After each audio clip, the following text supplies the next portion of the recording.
Hello and welcome to episode 37 of the Indie Film Academy podcast. Today we're talking with Darious Britt, aka D4Darious. So, Yo, Darious Britt here, and today we're talking about the top 15 mistakes that beginner filmmakers make. I don't know what you're talking about, but I don't make mistakes. There's 15 of them. When you're just starting out at this filmmaking thing, you gotta make some good mistakes in order to get better, and well, there's some common ones that we all seem to make. So, barring the obvious mistakes like bad acting, overexposed shots, lack of focus, I thought I'd take a moment to highlight, if you will, some of these more common mistakes. Let's get into it. So one of the more common problems are characters that lack clear goals, or worst case, they don't have any goals at all. If you want to tell a story that an audience can follow along with, then you need to have a character that has a clear goal. If your audience doesn't understand what your character or your characters are trying to do, then they're going to get confused and then they're going to get bored. I mostly see this with dramatic short films for some reason.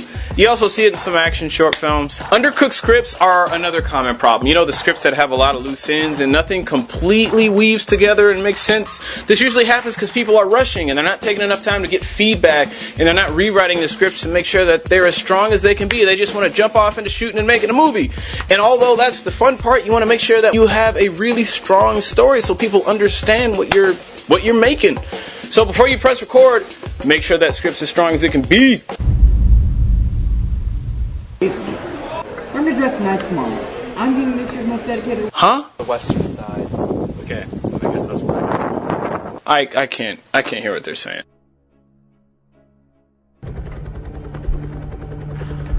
Why am I not hearing any footsteps? If you have bad sound in your film, that is the first thing your audience will notice. Having bad sound is like a huge red flag that screams out, I'm an amateur. This guy. Yeah, audiences really don't tolerate bad sound. For instance, if you were to go out and shoot a movie and you shot it completely horribly, but you had great sound quality, audiences will tolerate that because then they'll just assume that the movie was just supposed to look like shit. But if you went out and you made your film and you killed it, great image quality, great lighting, pristine compositions, but your sound quality was horrible, they will not tolerate it. They'll just assume that you're an amateur who doesn't know what the hell he's doing. I know it sucks. I didn't make the rules to the game. I'm just letting you know what game you're playing. You gotta get that sound right. Give it just as much attention as you do those visuals. Get your mics as close to your actors as you possibly can. Get nice, clean sound. Get Foley, get ADR if you need it, but take your time. Make sure your sound is good. So no matter how good you think you are, a 16-year-old will never play a convincing drug lord kingpin. And your classmate, who is the same age as you, by the way, will never believably be able to play as, say, your mother. We see this kind of thing all the time, you know. We'll write roles for another gender, another ethnicity, or a completely different age group, and we'll try to cast people who are completely not fitting of that demographic. But there's only so much you can stretch before it just becomes completely unbelievable. So they say that 90% of directing is casting, and oh man, is that true?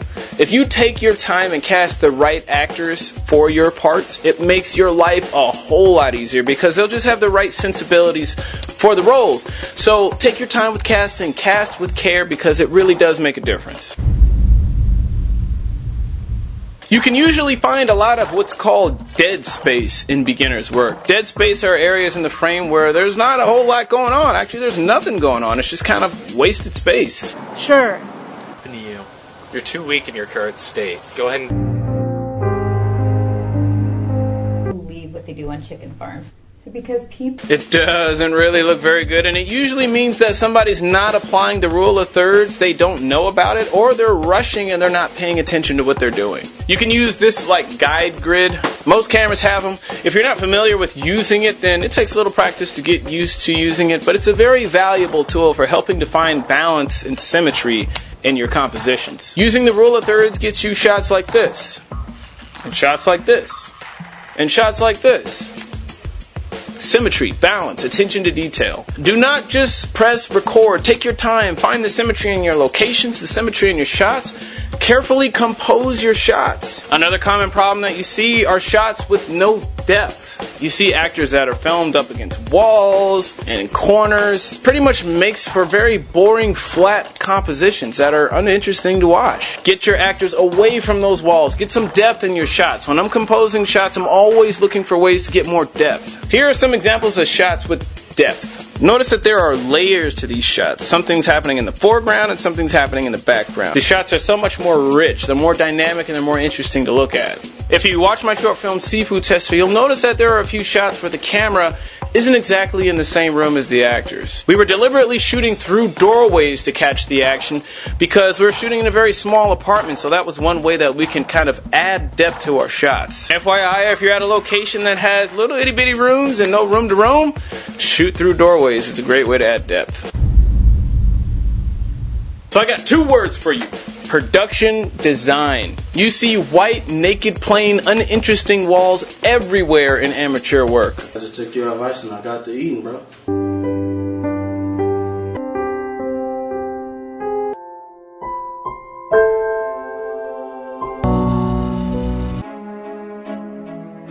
This is my coworker Shirley. It's like a white prison. It's like a limbo, like an infinite in the Matrix. It's so mind-bogglingly white and plain. Put some pictures up, put some magazine clippings up, posters, paint the walls, do something, do anything. What if I shot this entire YouTube episode with white walls? Kind of lame, right? Sometimes it can't be avoided and you don't have control over your location, in which case, yes, I get it. But in those instances where you can do something about those white walls, do something about those white walls. When I was in pre-production for my short film Seafood Tester, we're going to shoot in my apartment, and my apartment had these ugly, plain, naked, flat, uninteresting white walls. So I spent a couple $100 and bought me some paint and paint supplies, and I painted the walls of my apartment so that they'd be more interesting to look at. And please believe it makes a huge difference in the end result.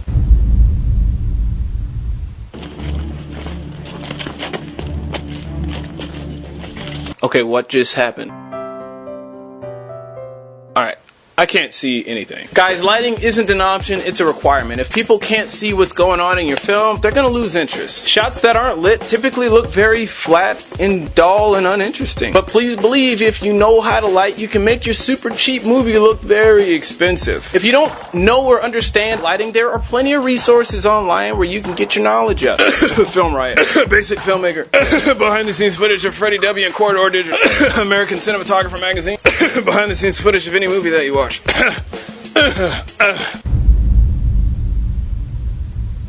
Insert shots are when you cover a small piece of action that's in the same scene from a different angle or a different focal length, usually kind of to flesh out a scene.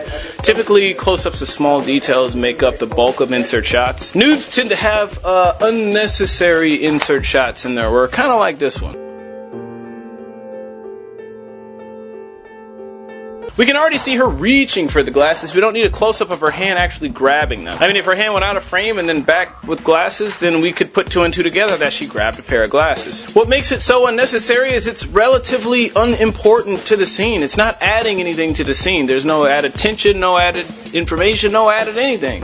Close-ups are a very powerful tool, and you must use them very selectively, because every time you use a close-up, you're telling your audience this. You gotta pay very close attention to this thing right here. Super important. Look at it, look at it. It's important. It's important. Look at it. You paying attention? You paying attention? So if you keep showing your audience close-ups of unimportant things, then sooner or later they'll stop paying attention to your close-ups. And then they'll probably stop paying attention to the rest of your movie too. Now, if we knew that those glasses were in fact a bomb that was going to blow up in her face, then it would be nice to get a close-up of her grabbing the glasses, because that would build tension. So some people call it shoe leather. There are different names for it, but it's basically when you see people doing uninteresting bits of action that you don't really need to see, like going in and out of doors, or coming in and out of houses, or walking from here to there.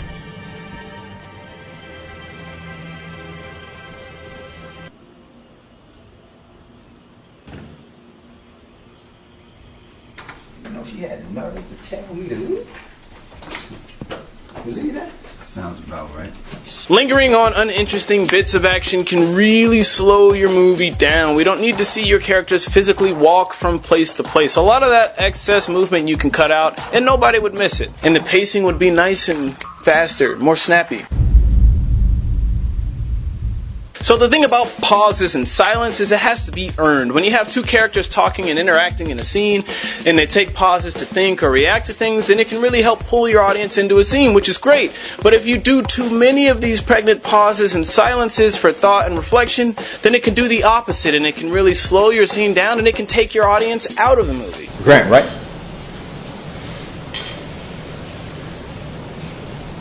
Right. The other night at the party, you were about to say something. Yeah. So you stopped me.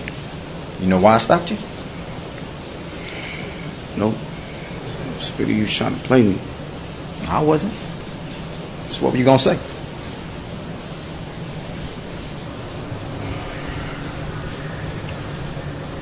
I don't know. Might not be a good idea after all. Play dumb if you want to. This will be the last time you had this opportunity.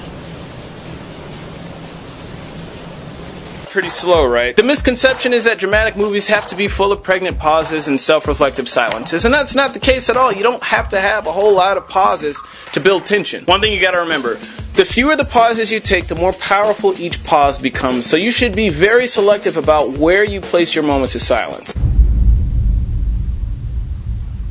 So there is way too much standing around going on. You see it all the time, characters having a long conversation, standing or sitting in one place, and not only is this boring to watch, but it's also unnatural. You ever notice how much professional actors move around in Hollywood movies? They rarely stand in one place for a long period of time because they use motion to help tell the story. Put on my keys.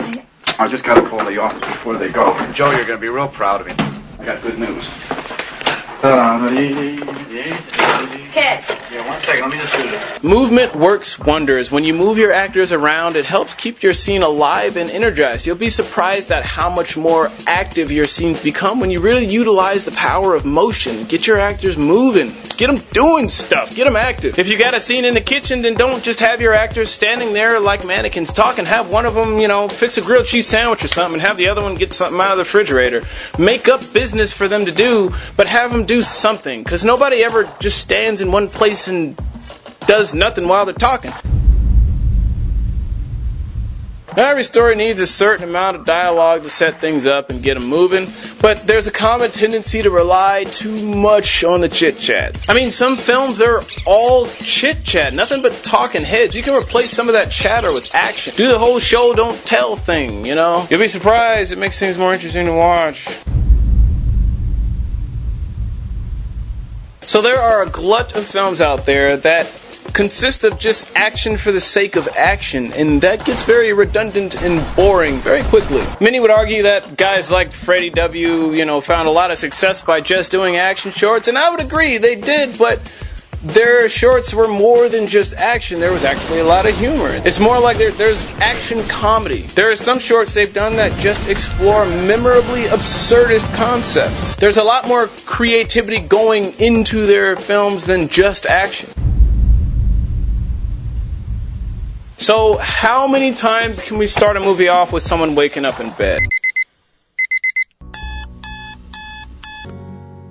The physical world is transient.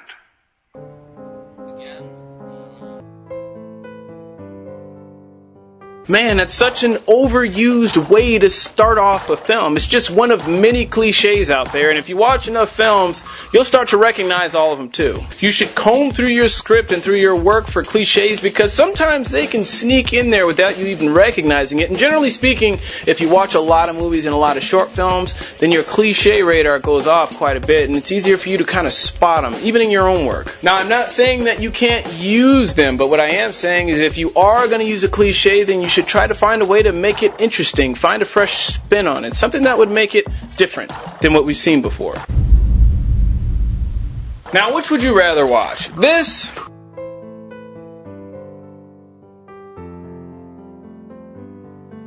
or this?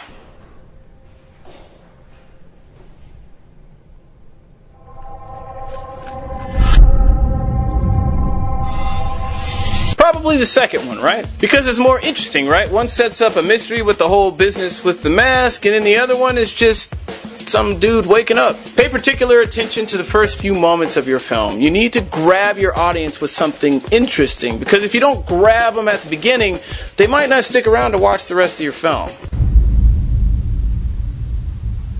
Now, to be fair, I mostly see this in action short films, but sometimes I see it in dramas too.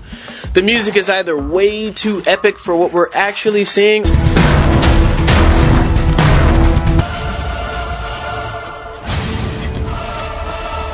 or the music just plain doesn't fit.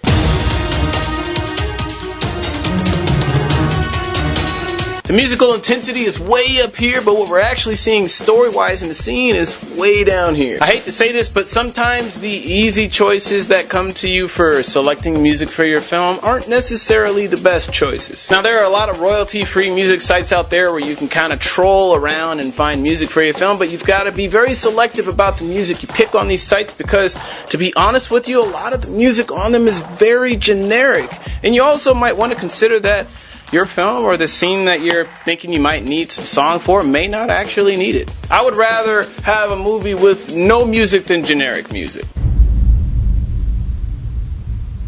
So there you have it. I think it's very important and worth mentioning, though, that if you are learning filmmaking and you're out there making movies, you are going to make a lot of mistakes.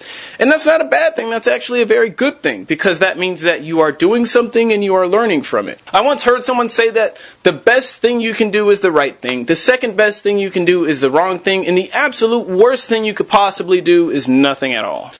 Welcome to the Indie Film Academy podcast, where it's all about learning how to make and market your independent film online. And now your host, Jason Buff.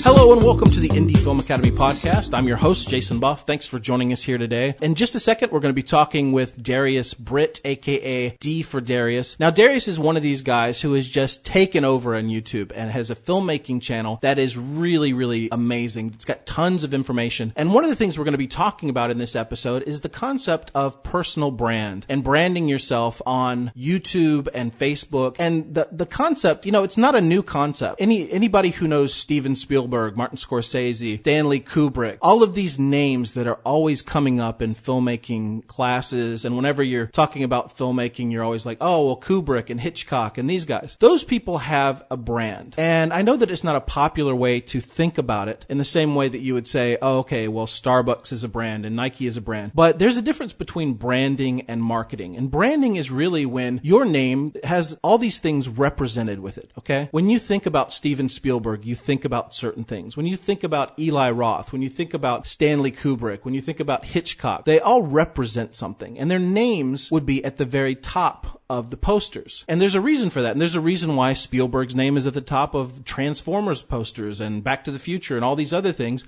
because that name means something. When you say Spielberg, it means something to people. So what we need to do as filmmakers is to pay attention to the connection we have with our audience and to start making a personal connection with our fans and the people who you want your film to be for. And there's tons of people that have never done, they don't understand this concept. But the people that are really out there, the people that you remember, are the ones who make sure that their name is always front and center and their image is out there and people know who they are. They do interviews, they do behind the scenes, and they get in front of the camera. I remember one of the first time I ever thought about who the filmmakers were seeing like Raiders of the Lost Ark documentaries on PBS, and you would see Steven Spielberg doing interview after interview after interview and talking about filmmaking and talking about that. You know, he was out there before most of these people. I think one of the first people to do it was probably like Hitchcock used to do, you know, all the kinds of behind the scenes stuff, and Disney was also out there, and they branded themselves and they created a connection with their audience. And if you really want to kind of go to the next level with your filmmaking, instead of focusing completely on your film, try to focus on building your own personal connection with your audience. All right. Enough said. One quick thing I want to do is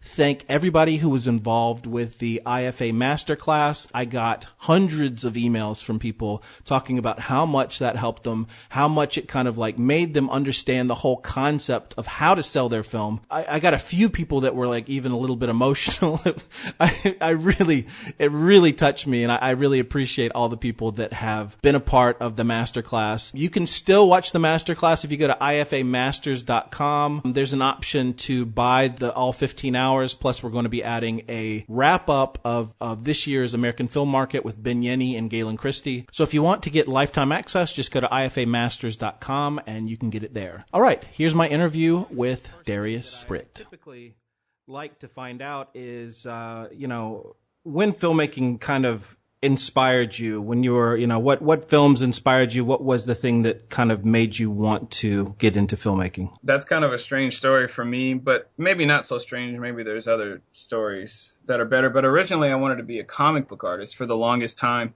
And, it just wasn't in the cards for me to be a good illustrator. I found out the hard way that I think to be competent, you need to have a certain level of photographic memory. And I didn't have that. So long story short, at the age of 23, I realized I would never be able to achieve what I wanted in that medium, but I still had the itch to tell stories. So then I started looking elsewhere and thought of filmmaking. I was considering doing novel writing, but I'm not a writer like that. So can you draw though? No. Well, after those thoughts, I mean, literally. Yeah, it usually helps to be able to, The second I put the pencil down, I thought I would regret it for so long because it was such a huge part of me. But as soon as I found filmmaking, I never looked back. I don't even really miss drawing at all. So what that tells me is I really just needed to find the right medium to express is what it was. And I thought it was drawing, and it wasn't that. But have you always been kind of artistic? Yeah, I always had stories in my head. I think I mainly was attracted to illustration because of the control. There weren't as many factors that could, ruin an idea. You just had mainly a writer and an illustrator. Whereas filmmaking, you have so many moving pieces and parts. So that's what attracted me to that.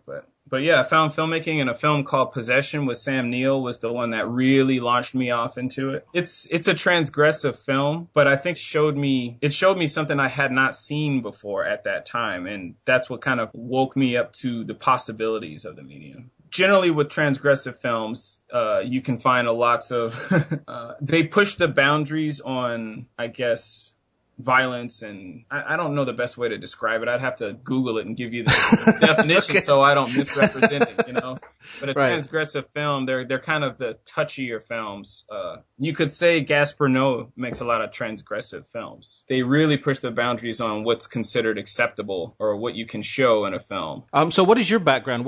Tell us a little bit about where you're, I want to get into your YouTube channel, but how did you end up there? What's a little bit of your biography so we just kind of know a little bit about you? I could give you the abridged version of that one. I was in the Air Force for 4 years as a jet mechanic. Got out, went to the University of Arizona for film. And while I was going to the university, I was writing a feature-length script. As soon as I got out of film school, a month out, I shot that feature-length film called Unsound. Fast forward, a year later, test screenings later, reshoots later, a year and a half on the festival circuit later, and I am where I am right now. But I think the departure point between what really kind of pushed me onto the online space was when I was doing the festival circuit for my senior thesis film, Seafood Tester. In order to graduate, you had to make a senior thesis film. I was doing the festival circuit in tandem with producing Unsound. So I was shooting Unsound while I was submitting Seafood Tester. And I started realizing that maybe the festivals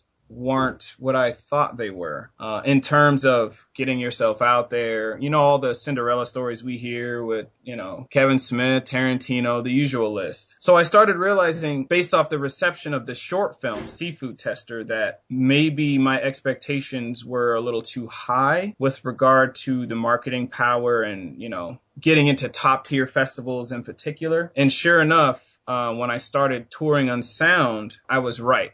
You got rejected from Sundance. It's the usual, oh man, I thought I would get in. So I started looking elsewhere right after the tail end of my short film, Seafood Tester. I started looking online for other ways to build a sense of community around my work, connect with other filmmakers, connect with an audience. And then that's when I found YouTube. I started looking up other YouTubers, and I was like, you mean to tell me there's more than just people doing cat videos? And they're garnering these huge, massive audiences. What? Why didn't anybody tell me? The word YouTube must have popped out of somebody's mouth maybe one time in my entirety of film school. And it was oh yeah, you can just throw your film on YouTube. That was it. There was no talk about the entire world the brandability, what people are doing online. There was no talk about that at all. So, yeah, it was a huge, huge departure for me. And as soon as I saw that, I was hooked. What years were you in film school? I graduated in 2012, and So yeah, they should have been probably, talking about that. I'm always amazed at how little people understand about getting online and putting your film online, connecting with an audience. Just kind of, it's the way things have kind of moved, If you're not online as a creative, you don't exist, pretty much. In my opinion, you don't exist. 'Cause it's so tough to reach. It levels the playing field is what it does. If you understand how to leverage micro content to get yourself found and to build community, to reach audiences, then you're stuck doing the old method, which is print media or PR, and that all costs a lot of money. So in my opinion, you really need to be online, and not just be online. You need to understand how to use the tools to engage audiences and connect. So while I was on YouTube, I learned that a lot of it the hard way. The first 6 months I was on YouTube, I was splashing around. I was treading water for the first 6 months because I didn't understand how to create content that pulls audiences towards you. I was pushing myself onto people. So, well, how do you mean pushing yourself onto people? Well, for instance, certain things are going to get views and certain things are not. So if you make content tailored towards what people are looking for, you will be found. If you make content that no one is looking for, it's going to be a lot tougher for you to get found. So in my case, I was making vlogs about my adventures on the film festival circuit and getting distribution. Now that seems like that would be a heavy hitting topic, only you have to remember a large portion of the audience on YouTube is still fairly young. It's changing. Lots of older people are jumping into the pool now, but it's still fairly young. So I was making vlogs about things that most people aren't even on that level. Most people are on the, how do I make a short film level? How do I light? What is 3-point lighting? So I was not getting any kind of traction. So I needed to push myself. So for instance, I wouldn't recommend doing this anymore, but when I was starting, I was very aggressive. So I'd go to a bigger YouTuber's page, bigger filmmaking channels page, see one of their videos, and then I'll go down the comment section and personally message every person who commented on their video. Hey, how you doing? And I basically pitch myself. Started a new YouTube channel. I'm a filmmaker, hitting the film festival circuit with the first feature-length film. You can follow us to learn about the distribution process, what it's like to submit to film festivals, and I pitched the value of my channel to them. And that worked. It worked very well. I was getting like maybe 20 subscribers a day doing that. But at the same time, it was extremely time-consuming because I'm pushing myself onto people. So my amount of growth is limited to the number of people I directly contact. And I didn't just do that on YouTube. I did it on Facebook. So I joined like 400 or 500 filmmaking Facebook groups across the world. I would look up every city and find the Facebook group and join it. And then I would advertise my films or my vlogs whenever I had one out. I did it on Google Plus, and I was doing it so much that I started getting all kinds of problems on all the platforms. Like YouTube took my comments away for a year because I was like doing like 300 messages, spend like straight 2 hours, boom, just messaging. Because I really wanted it, but then I began to realize, and I know I'm kind of just going off here, so you can... No, this is great. This is great. I began to realize that the amount of time I was spending reaching people could be better spent generating more content. And I also realized that these bigger YouTubers, they're not doing what I'm doing in order to get where they got. They're growing organically. They're not having to personally message people. So then I reevaluated my content strategy, and I started really studying their channels. Before I would see them and, okay, you're making filmmaking stuff. Cool, I can do that. But I wasn't really seeing what they were doing. So then I started kind of reverse engineering their channels. Okay, well, what are the videos that are hitting the hardest on their channel? Oh, how to do this, how to do that, how to do this. And then I'd start looking up search fields and see, okay, well, there's this one guy who only has 35 subscribers, yet he has a video on 3-point lighting that has 5,000 views. So if this guy who has 35 subscribers, nobody knows who he is, yet this one video has a ton of views, that tells me that if you make a video on a topic like that, you're guaranteed to get views anyway, just because people are looking for that. And the video, of course, the guy made was not very good. So that tells me even more. It's like, okay, so instead of pushing myself onto people, I need to generate content that people are looking for. And sure enough, the first video I did using that strategy, the first video I did for, I think it was how to make a short film. That video in one day got more views and did better than all my other videos did in a week without me even marketing it, without me even pushing it. It just like, boom, I was like, oh, that was it. Darious Britt here. So today we're covering 5 things that you can do to improve your filmmaking skills. So these aren't in any particular order, but number 1 would be taking acting classes. This is going to give you a sense of the acting process, and you're going to learn about the acting lingo. And these 2 tools are going to make you a much better communicator when it comes to talking with your actors and getting what you need out of them. Oftentimes you're asking things of your actors, but you don't really know what it's like to be on the other side of the camera and what you're actually asking of them. So by being on the other side of the camera and performing yourself, you'll thus know what it's like to be an actor, and you'll thus understand their predicament a little bit better, and it's going to make you, again, a much better communicator. This is a great way to meet new talent. You'll meet and work with new actors that you might work with in the future, and you guys will already have a working relationship and kind of understand how each other works. And number 2, watch Inside the Actor's Studio. The episodes aren't very long, and it is a great resource to learn about acting. You can pretty much find all the episodes online for free, and if you watched one video every day for a month, you would learn so much about acting. I promise you, if you are not comfortable directing actors now, if you watched Inside the Actor's Studio every day, one episode for a month, by the end of that month, you feel like you can direct anybody. And number 3, watch your favorite films with the sound off. By doing this, this allows you to focus on just the visuals. You'll be surprised at how much more you pick up with the sound off and you just watching the visuals. Everything feels different. Watch how they move the camera. How does it affect the narrative? How does it make you feel as an audience member? How does it affect the pacing of the story? Watch 5 of your favorite films with the sound off at least twice and just really study the camera movements, and I guarantee you, you will learn a lot. And number 4, shoot as often as possible. If you want to get better at directing actors, the best way to get better at directing actors is to direct actors. Grab a couple friends, script out a scene, and shoot it. Don't worry about lighting it, don't worry about making it look pretty, just focus on working with actors. Don't dump any resources into these scene studies, just shoot them for free, you don't have to upload them anywhere. You just shoot it, work with the actors, cut it up, learn your lessons, and then delete it if you want. You want to get better at working on your visual effects? Perform VFX tests. Just practice, practice, practice. Stay prolific, stay busy, stay at it. And number 5, watch a lot of movies. And I don't mean watch a lot of movies, I mean watch a lot of movies. Watch movies until you're sick of watching them, and then watch some more. On the face of it, it seems easy,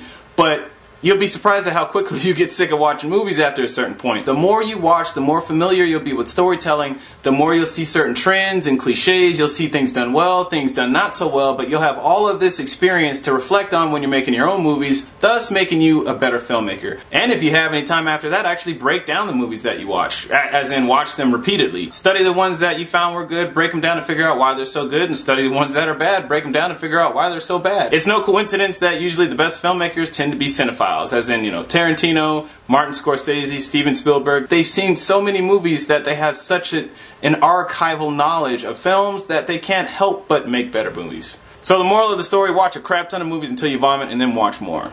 And so I still didn't learn my lesson though, so I did both. I was like, okay, well, if I can make videos that people are finding organically and I still push, I could get double the whammy, and I did that for a little while, but then it just became very counterproductive because I was getting more growth organically than I was pushing myself, and I was still getting messages from Facebook saying you're misusing the platform and all yada. So I just stopped. Right. I'm telling you, they were shutting down on me, man. They were shutting down. So then I stopped doing all that stuff altogether and just relied on making good content that people are looking for. And then, it's just kind of been history ever since. Now it's like not worth my time to even really push any of my stuff out there. I just create it, and there's something to be said about when you take the time to understand the mechanics of searchability and what people are looking for. It can really, really make all of the difference. And I feel like that parallels a lot of what Hollywood's doing too. So now I'm not so upset about everybody, groans about genre pictures and, them exploiting licenses that are already huge brands. I completely understand why they do what they do, because even on the online space, you're still beholden to supply and demand, or you're not supply and demand. You're still beholden to what people are looking for, because I can make the best film on the planet. I can make the best video on the planet on YouTube. But if it's not in that stream of what people are looking for, it's not going to get found, and it's not going to get shared as much. But there are strategies to straddle the fence. But just in my journey online, I definitely understand the importance of creating content that's essentially marketable and sellable.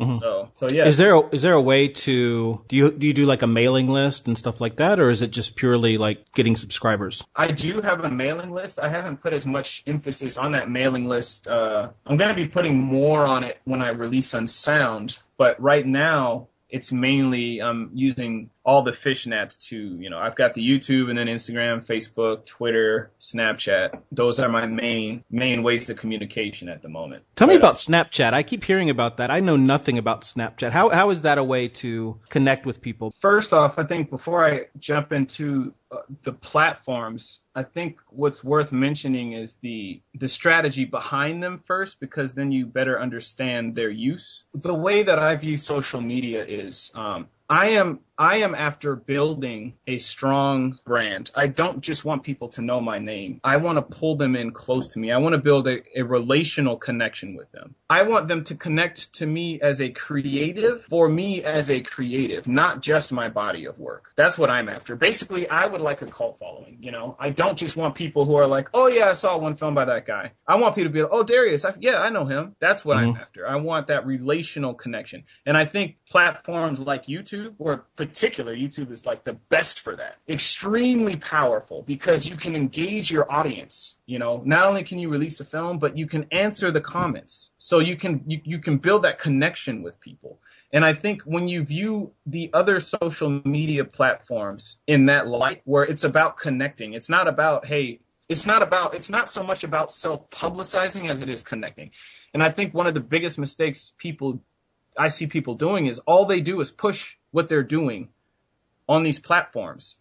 They're not giving any kind of value. They're just pushing. Hey, look at my short film. Look at my feature film. You can buy it here. You can buy it there. Look at. And they're not sharing anything. They're not thinking of what can I give to someone else to make what they're doing better, to empower them. So it's basically the giver's gain principle. You need to give value to them. Give them a reason to want to follow you. It can't just be about you, You've got to kind of empower others and give to others. So what I do on the other social media platforms is it's a way for me to connect to them off of just YouTube and give different types of content to, share quotes, inspirational things I found inspirational, literally anything that I think they would find valuable. That's what I do on those other platforms. And I do it on a consistent basis, because it's just like marketing, where it's about impressions. You can't build a relationship with someone off of seeing them one time. Like, how well can you get to know a girl off of one date? Not very well. Like, you need to see them repeatedly, It's about the number of times that you make contact with them. That's how you build a relationship with your audience. So even though, take Instagram, for instance. Even though, yes, you take a picture, you have a little caption, they scroll through, they see a little picture, and they like it, right? And that may seem like a very small thing, but when you multiply that over, say, 3 months, if somebody's been following you on Instagram, that really builds a connection there, especially if the content that you're sharing on Instagram is something they can find valuable or entertaining. So it's those impressions, that repeated contact, that builds that trust, that builds that relational connection. So now you're not just hobo filmmaker, but now you're Jason Buff, Oh yeah, I know him. I follow him on Instagram. Oh, I like his pictures. Oh, he told me this one quote that I remember. That's the whole game, giver's game, building a connection, working on fostering that sense of community. That's the whole point of those social media networks. Outside of that, you're wasting your time, really, in my opinion. Yeah, I totally agree with you. One of the biggest things that I see, or biggest mistakes I see, is so many people just putting pure stuff like all about me, look at my stuff. Can you do me this favor? Can you like my this or like my that, And it really is true what you're saying, that the thing, it should be about giving to people, and that's what's going to attract people. That's what's going to make people like your page or, subscribe to you, is that you're giving them what they want to have. Exactly. It's about, I think, it's not unlike the older forms of marketing, where it's like, hey, I've got this PDF, I'll give you a free ebook or whatever if you join my mailing list. It's the same thing, just different, and it's a little more engaging. Like, you're still giving people things for free, and in return, they know your name. So it's giver's gain. Like, when you boil it all down, in order to survive in this climate now where everybody can do anything, as an artist, you have to have a brand. You have to have a strong brand. You know, you have to have brand awareness. And the best way to get that now is either you're creating content that has a massive following, like Scott McMohan put it with the classic marketing. It's like, if you want to be a leader, jump in front of a parade. You know, you're either connecting to something that is already huge. You know, you're connecting into Zeitgeist, or you're connecting into Star Wars, or a brand that already has a huge following that is ravenous for content. You're either connecting into that, or you're giving people what they're looking for in terms of empowerment. You know, people trying to learn filmmaking. Well, if you're the guy who shows them, guess what? They know you. Oh, I found this video. Oh, he's got a whole series of, you know, like, now they know you. And even though that takes a lot of work to do that, I think the rewards are innumerous. Like, it's amazing. It's like, once you start rolling that snowball, it starts rolling itself after a while. But that's not to say every artist needs to make how-to videos. I'm just saying, as an artist, you need to find a way to give value to people on a consistent basis. You can't just crank out a movie and then disappear for a while. You need to find a platform, and you need to find a constant content strategy where you can leverage micro content, whether it's blogging, whatever. But you need to have something else where you can build your brand while you're making your masterpieces. You know, because if you just wait till you make a movie and then you collect emails and then you disappear for a while, okay, that 3 years that you're away, you're not growing. You're not building your brand. You're gone. You're off the grid. Whereas the person like me, who's still creating micro content, still hitting the search engines with the content strategy, still planting the seeds, you know, all the time. Well, the next time I make a movie, you know, it's going to be that much easier, you know. So, and that's another big thing, I think, is artists just want to make what they want to make, but they need to realize you're not just an artist, you're an entrepreneur now. You can't just make your art. You need to find a way to market yourself. You need to find a way to brand yourself. So, yeah. That's great. I like that you quoted Scott, because he's a good friend of mine. Most filmmakers don't really understand this aspect of the filmmaking world, you know, marketing and a lot of the stuff that you just said. What was your what brought you into that world? Did you read any books that influenced you, or was there something that got you into the marketing side of filmmaking? To be completely honest with you, desperation is what plunged me in. Because I have this huge movie that I have literally charged up all my credit cards for, pulled out loans for. I went into debt to make this film. And now when I'm on the fest circuit, you know, and my expectations were not what I set out to do, because I was still going off the old model that I learned in film school. You know, make a film, get on the fest circuit, you'll meet producers, you'll meet all this stuff, they'll help you make your next film, you'll meet a distributor to sell it. And the reality is that's not what's happening out there. That is not what's happening. So, you know, I got this golden egg on my back that I spent a lot of money on, and I can't just say, oh, well, that didn't work out, so let me just go let me flip burgers. Like, that's not an option at this point. I'm not paying this debt off for the next 20, 30 years. So what really got me into it wasn't a book, because I kind of found out about Gary Vaynerchuk after I had already kind of codified my way of doing things. But it was just studying other YouTubers, to be honest with you, studying what works for them. And usually what works is giving content that people are looking for and engagement, the two biggest things. Because if you give people content but you're not engaging them, you're not building a community that will evangelize what you do, you know? Like building that relational connection, that's the second step. But that's kind of where I saw most of the patterns. It's like, okay, these videos did well. And not only that, this is what they're doing on their social media platforms. Oh, I can see why that works. Because I liked it when I go, oh, that's cool. This is a cool quote. Oh, this is, you know. So then once you start thinking of it in those terms, then the idea is everything makes sense when you think of it as giver's gain. You know, the more I give, at the end of the day, it all comes back to you. You know, people know you now. You don't have to work as hard for people to take interest in what you're doing. So I think once I got that concept, everything else just kind of fell into place. Right. It's not about duping somebody into being curious. It's literally about making a connection, a personal connection, as personal as you can get it, I used to accept a lot of friends on my personal Facebook page for a while. I had to stop doing that though. But, I was trying. It was all about how to bring people closer to you as a creative, but as a person too. If you ask me a question, I'll answer it. If you tweet me, I'll try my best to tweet back. All my Facebook messages, I answer, and it gets tough because I'm getting comments and questions from all these platforms: Instagram, people PMing you, DMing you. So it is definitely tough to do. And if you go through most of my YouTube videos, you'll see I answer a ton of comments. And a lot of YouTubers, some of them, when they get bigger, they don't answer comments, and it's like you're missing a huge component to branding right there.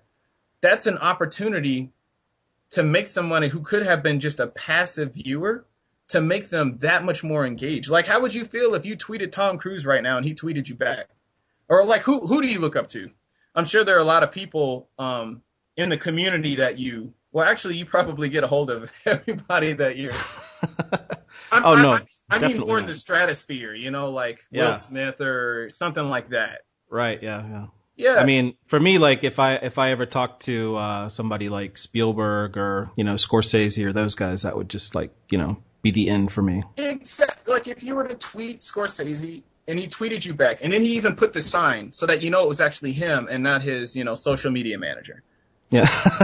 Right? Like what would that do to you? You'd be like, oh man, like you're not, it's like that does something to people. That's right. Like, wow, like he took the time to tweet me back. Now, obviously somebody on his level he couldn't do that all the time, but you get the idea though. It's like that kind of opens up another door where you're not just this guy on this pillar off in the mountain somewhere making masterpieces and pooping rainbows and unicorns, but now you're an actual person now, like I've actually contacted you and you responded like that. That's what it's all about, in my opinion. It's not just the work, it's the connection. So when you make a flop, they still support you because they support you as a creative. It's like, oh, that last movie you did, that wasn't the strongest. You know what I mean? I don't know what I thought about, like I don't know how I'm feeling that last one. But if you've got a connection that goes beyond just your work, it's way easier to rebound from that because they're looking at you as a person and not just all you do is shell out products, like. Has YouTube changed since you got involved with it at all? Yes, it's always changing. Some ways for the better, I think. When I first got onto the platform, it was fairly turbulent for a lot of the older YouTubers who've been on the platform for a while. Not older in age, just older in, vet status. Right. I'm used to the way YouTube has changed. I was around when they did the whole merger and the comments and everything got all wonky, and they tried to make everybody go through Google Plus to do anything on YouTube. Mm-hmm. So I was there right when they were doing all of that. So I think it has changed, but the mechanics of searchability and getting yourself found and generating an audience is the same. And I don't think that's going to change, even though there are a lot of fish in the sea now. There are a lot of people doing some amazing things on YouTube. It's more than just cat videos, obviously. You've got short films that are rivaling the quality of Hollywood, literally. But I think that there is still tons of room for people to get out there and cultivate an audience because, to be honest, even though it seems like, oh man, there's so many people doing it now, once the secret's out, it's over. That's not necessarily the case because when I joined, everybody was saying, oh yeah, YouTube, it's so saturated now, there's almost no point in jumping in because now you're competing against this person and that person, this person. But what I've found is, yes, it is very saturated, but just like in the filmmaking community where there's a glut of content, but not all of it is well thought out and executed, it's the same thing on YouTube. There is a glut of people starting up new channels, but there are so many people who are not really executing it right. They're not consistent. They don't have a content. There's a lot of basics that are not being done that for someone who's really taking it seriously and really studying the platform, they'll do fine, even if you struggle for a little bit, but you're going to learn and you're going to figure it out and you'll do fine. You will get an audience. Your rate that, everybody is different. It depends on what you're doing. If you're doing basket weaving, then it's going to be a very, very slow jog for you, but in small niche markets, you don't need to be a big fish as well. So that's the other caveat. Like I have a friend in the aquarium community on YouTube. I've learned a lot from him. He only had up to 10,000 subscribers, but he was a huge fish in the aquarium community. I mean, he was getting sponsors He was getting flown out places. Oh yeah, he was killing it. He was killing it. So for people who take the time to really learn how to present themselves online and how to build a connection and understand branding, understand concepts like giver's gain, there's plenty of room to jump in.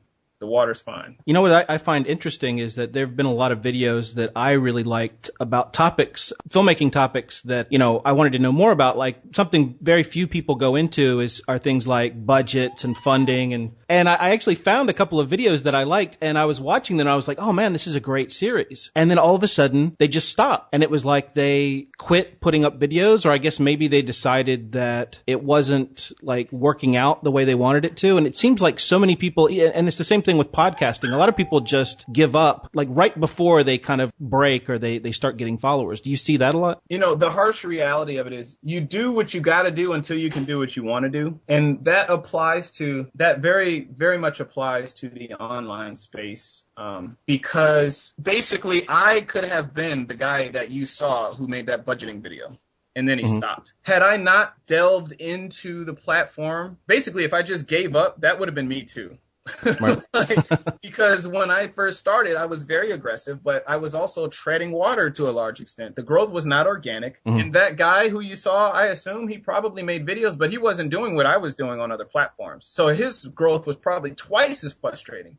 It's like, man, I'm making this great value, but it's like, man, it's like snails. Yeah. I hear crickets. You know, I get maybe a view every other day. Like, what's going on? You know, the problem then becomes you got two choices. You know, there's a fork in that road. You can either keep doing what you're doing and say, okay, well, I'm going to produce the content I want to make, and I just have to change my expectations.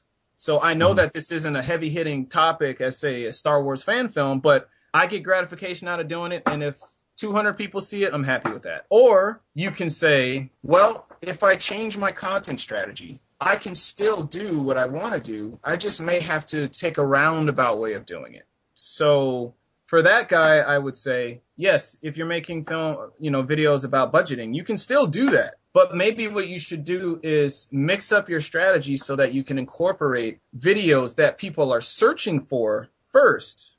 And then do the budget videos once you've tapped into the stream, because now you've got a few billboard videos out there that get you found. And then once they find you, then they find something else that they didn't even know that they wanted. Right. So, because they wouldn't have been looking it up in the first place if they don't even know it's out there, one. And then there's a lot of people who aren't even necessarily at that level yet where they would be looking that up. But when they find your channel off of something they are looking for, then they can, you know, kind of be directed into other areas that they weren't looking for, you know. Right. So for that guy, that's what I would say. And actually for a lot of people, that's what I would say.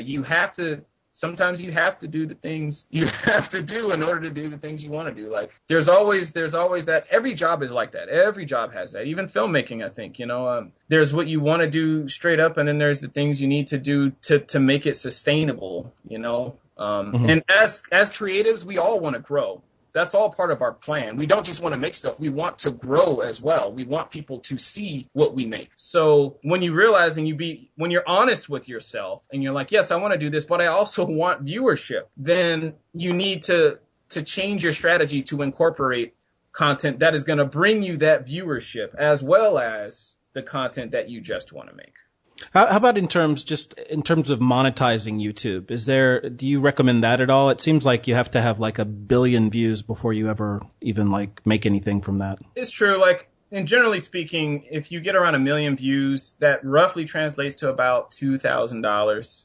So for somebody who's making about $2,000 a month, they got to be pulling in, you know, over 1 million views a month. But I have found that YouTube is a lot like filmmaking in that in order to monetize what you do, it's much smarter to use your channel as an advertisement for something else that you sell directly, which is, you know, that's something I'm still working on. I've been in a brand building phase for so long, but I'm starting to branch off into monetizing more. Like all my videos are monetized, and I do make some. I can't really disclose what it is, but it's not nothing to write home about.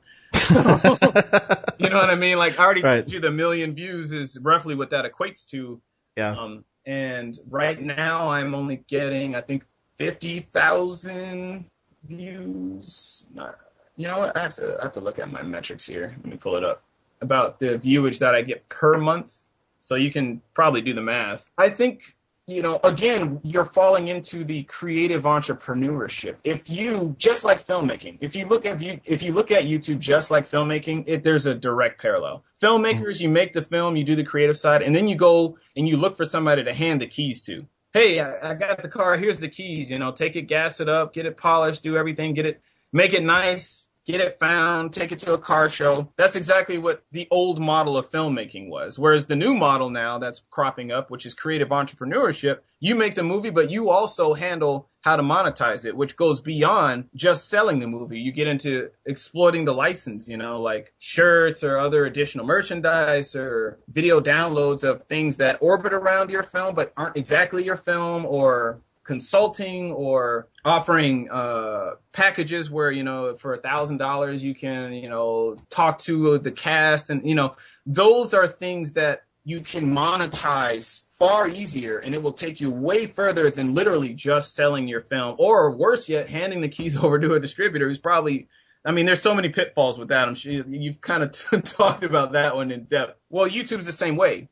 If you literally make videos and you try to just live off of AdSense, you need to really be pulling in serious volume to make that model work for you. And most people don't reach that level. But if you take a creative entrepreneurship approach where you do not rely on just being the creative and letting a company make change off what you're doing, but you say, how can I monetize what I'm doing on my own? What can I sell? You know, whether it be an ebook or whatever, what can I generate where I can sell directly to my audience that I've cultivated? That'll take you way further. And it's a direct parallel that I've seen anyway. It's like, wow, man, that's just like YouTube. A lot of the YouTube channels I follow that talk about the game of YouTube and the craft of it and understanding the industry and how to monetize, how to make a living off of it on platform as well as off platform. It's the exact same thing. They're all talking about ways to generate passive income and revenue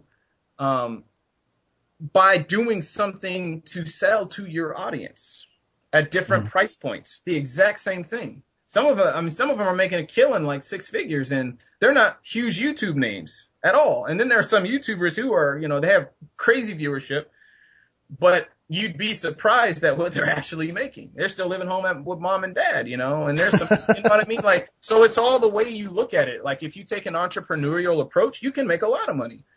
But if you just want to be a creative and you want to hand the keys to somebody else, then you're always going to be stuck wondering why, man, it's like I can't seem to make anything. It's like everybody else makes money but me, you know? It's the exact same thing, you know? You got to take control of that. Does Google Plus have any, is that kind of died out, or is that like even a factor anymore? I think Google has backed off of pushing that onto everyone, so it's not as big of a thing as when they tried to force it down everybody. Mm-hmm. It's still around, but I honestly, personally, I don't put a lot of juice into Google. Okay. In terms of, you know, how I market. Right. Let's put it this way. When I release a video, I put it everywhere. I don't think about Google Plus. Okay. You know. Right. And I used to go to the groups in Google Plus and all of that, but I just noticed I wasn't getting very much bite there at all. And they have a lot of, you know, I'm not going to say it's not worth anyone's time. Just saying, to me, in my experience, I haven't gotten as much mileage out of it as I would have expected or liked. Mm-hmm. You know, and then you have these other platforms that are, you know, killing it essentially. So I just didn't find it worth it to me to maybe later on when they, you know, get the ducks in a row, you know, I'll go back to it. Yeah. But right now it's not there yet to me. And even I consider doing Google Hangouts as a way to connect with fans more. But I think I'd probably sooner do Periscope, to be honest with you. Mm-hmm. So have you done much with Periscope? I haven't yet. I've been looking into it. I just got on the Snapchat game like a couple months ago. You know, I was like, man, I need to get into Snapchat. I mean, it's the biggest platform out there right now. Really? I don't even. I mean, this is Facebook sad, but I don't even know what it is. Facebook what is it, and they were like, no, we're good. We're good on that. So it's if you think of Snapchat as, so basically you can take pictures and video, but it has a shelf life. It only lasts for like 24 hours. So it's kind of the anti-Instagram, Facebook, Twitter in that everything is effervescent. So what ends up happening is you can make these things called stories, where, say, if you take 24 pictures throughout your day right now, each one of those 24 pictures will kind of get put together and you can watch it like a story, and you can put little texts over it. And the interface is such that it's very ragtag. You know, it's not polished like Facebook or Instagram. It's very kind of messy. Mm-hmm. So the type of content that people put on there is also messy. Like I find when, like, certain things you'd put on Instagram are like well-composed pictures. Right. What you'd put on Snapchat are pretty much all the pictures that you wouldn't put on Instagram or Facebook. Because it's just like, oh, literally, this is what I'm doing right now. Boom, snapped it out. Cute little text, boom, it's out there. It's not even going to last longer than 24 hours. So it allows you to just generate content without the pressure of trying to make it anything, because it's literally just about the moment. And I think that's why it's so powerful. And it's hard to understand until you're actually in it, because for me, I didn't get it either. I was like, I don't understand. I just don't get it. Like, why would I want to put stock into something where it only lasts 24 hours? So you just have this naked profile up there unless you put something up, but outside of that, it's nothing. Like, I don't get it. But once I got into it, I was like, oh, wow, this is the greatest thing ever. It's like I can literally just take pictures of anything in the moment, and I don't have to be held to some kind of quality check. You know what I mean? Like, oh, you're a filmmaker. What's up with that picture? You know, it's not about that at all. It's literally just about connecting in the moment. And is it anything like Vine at all? Vine is different. I put Vine more in the YouTube category, where you've got, I don't have a Vine account. I think Vine works way better with humor, which, yeah, I'm you don't see a lot of people doing like bummer Vines. No, or like, maybe some people do infotainment, but I've seen everybody who's flourishing on Vine is all humor based. So I haven't had a particular reason to migrate to Vine for that reason. Mine's more infotainment, so it's like, I'll pass on the Vine. It's kind of hard to teach a class in whatever it is, like, 5 seconds? Oh, yeah. I think that the thing I would tell any filmmaker now, or any creative, really, to be honest with you, any creative, is to, my platform was YouTube, but, it doesn't have to be YouTube, it can be blogging. But I would tell anyone, your biggest challenge right now isn't your movie or your painting. Your biggest challenge is marketing and branding. Like, ever since I got out of film school, what I learned the most, the hard knock school I learned, was marketing.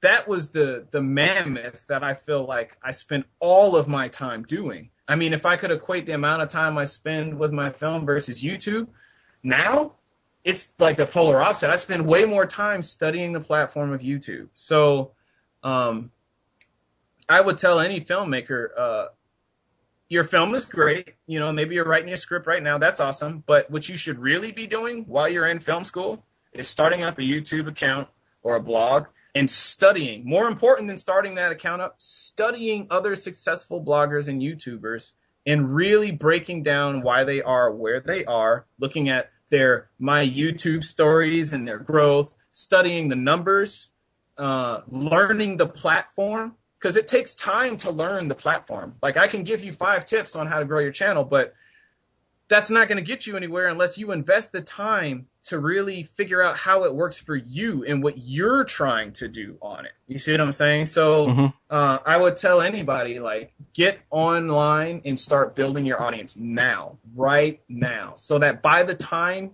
you need that audience, they're there. Like, I know a 17-year-old, he might be 18 right now, 80,000, actually, I think he's at 88,000. He hasn't even been to film school yet.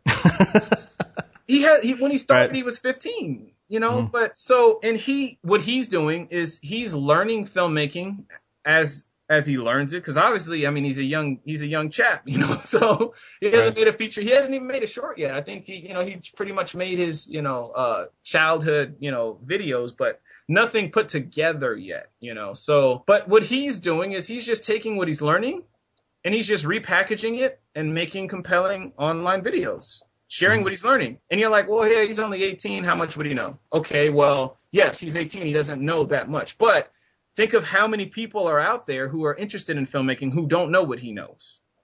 They're all going to follow him. So, yeah, you can know 10 times what he does, but you're not online. You're not leveraging that content right now. He is, and there's a couple of things I've seen where, he may have tripped up on certain facts or whatever, but it's like, doesn't matter. Doesn't matter. Like, he can fix it later when he learns later. Right. But he'll be twice as big by the time he learns. It's like, it's all about being out there and doing it. And the difference with him is, even though he doesn't know it all, but he started young enough where he was learning the platform. He was learning what makes a compelling video, how to keep it short and sweet. He was learning, seeing what other YouTubers were doing. So he just got better and better and better and better. And you can't get better if you're not doing it, right? So that's what I would tell anybody right now. You need to start it now, not only for your craftsmanship, but also just learning these platforms. So, so it'll be there, the audience will be there. And not to mention, there is so much power in knowing the mechanics of branding and marketing and how to build a community yourself, so you can build it into a part of a lifestyle. Like, what I'm doing is a lifestyle. This is not just, okay, I got a movie coming out, so I need to build a channel. I need to do this to get some followers. No. After this movie's done, I will still be doing it. While I'm writing the next movie, I will still be doing it. When I'm shooting the next movie, I will still be. It's a lifestyle. So, and the sooner you indoctrinate yourself into that concept and realize the power of it, and you learn how to work economically in that space. Hey, when I do this, I cut 30 minutes off my production time. Hey, when I do this, I cut this much time, and I streamline my process. And now I know how to use Twitter, and I know how to, kind of log my tweets and all ahead of time. So when I need to tweet something, I have a log of it. I'm not sitting there searching the web looking for tweetable stuff, So when you learn how to economize your time and become effective, the sky is the limit. It's literally the limit. I mean, it's a well-oiled machine, because you're always marketing at that point. You're always marketing. You're always building your brand at that point. Right. So I would tell them, learn as soon as you can. Start doing it now, right now, because there's a 15-year-old, he started 15 here. He's coming for you. Before he's 21, he's going to be good, way good. He'll probably be 700,000, maybe close to 1 million subscribers, maybe more. By the time he's 21, he probably would not have even shot a feature yet. He doesn't really need to go to film school or anything. He won't need festivals. So it's like, there's no reason why, you don't have to be the guru. You don't have to be an authority in what you are. You can be somebody learning. All you need to know is just how to create good content as you're learning it. And you can be honest with people.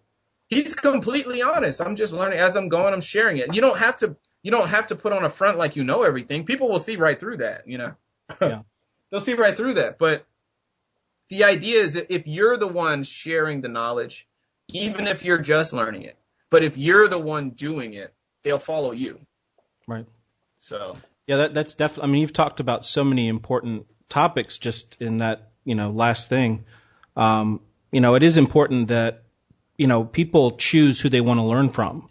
So they're going to come back to you over and over again. It's like there might be 1 million different videos about what cameras to choose, but they want to learn from that person. They want to see what their perspective is because they kind of develop that relationship. And that's a huge thing, So it's not even about being the biggest expert.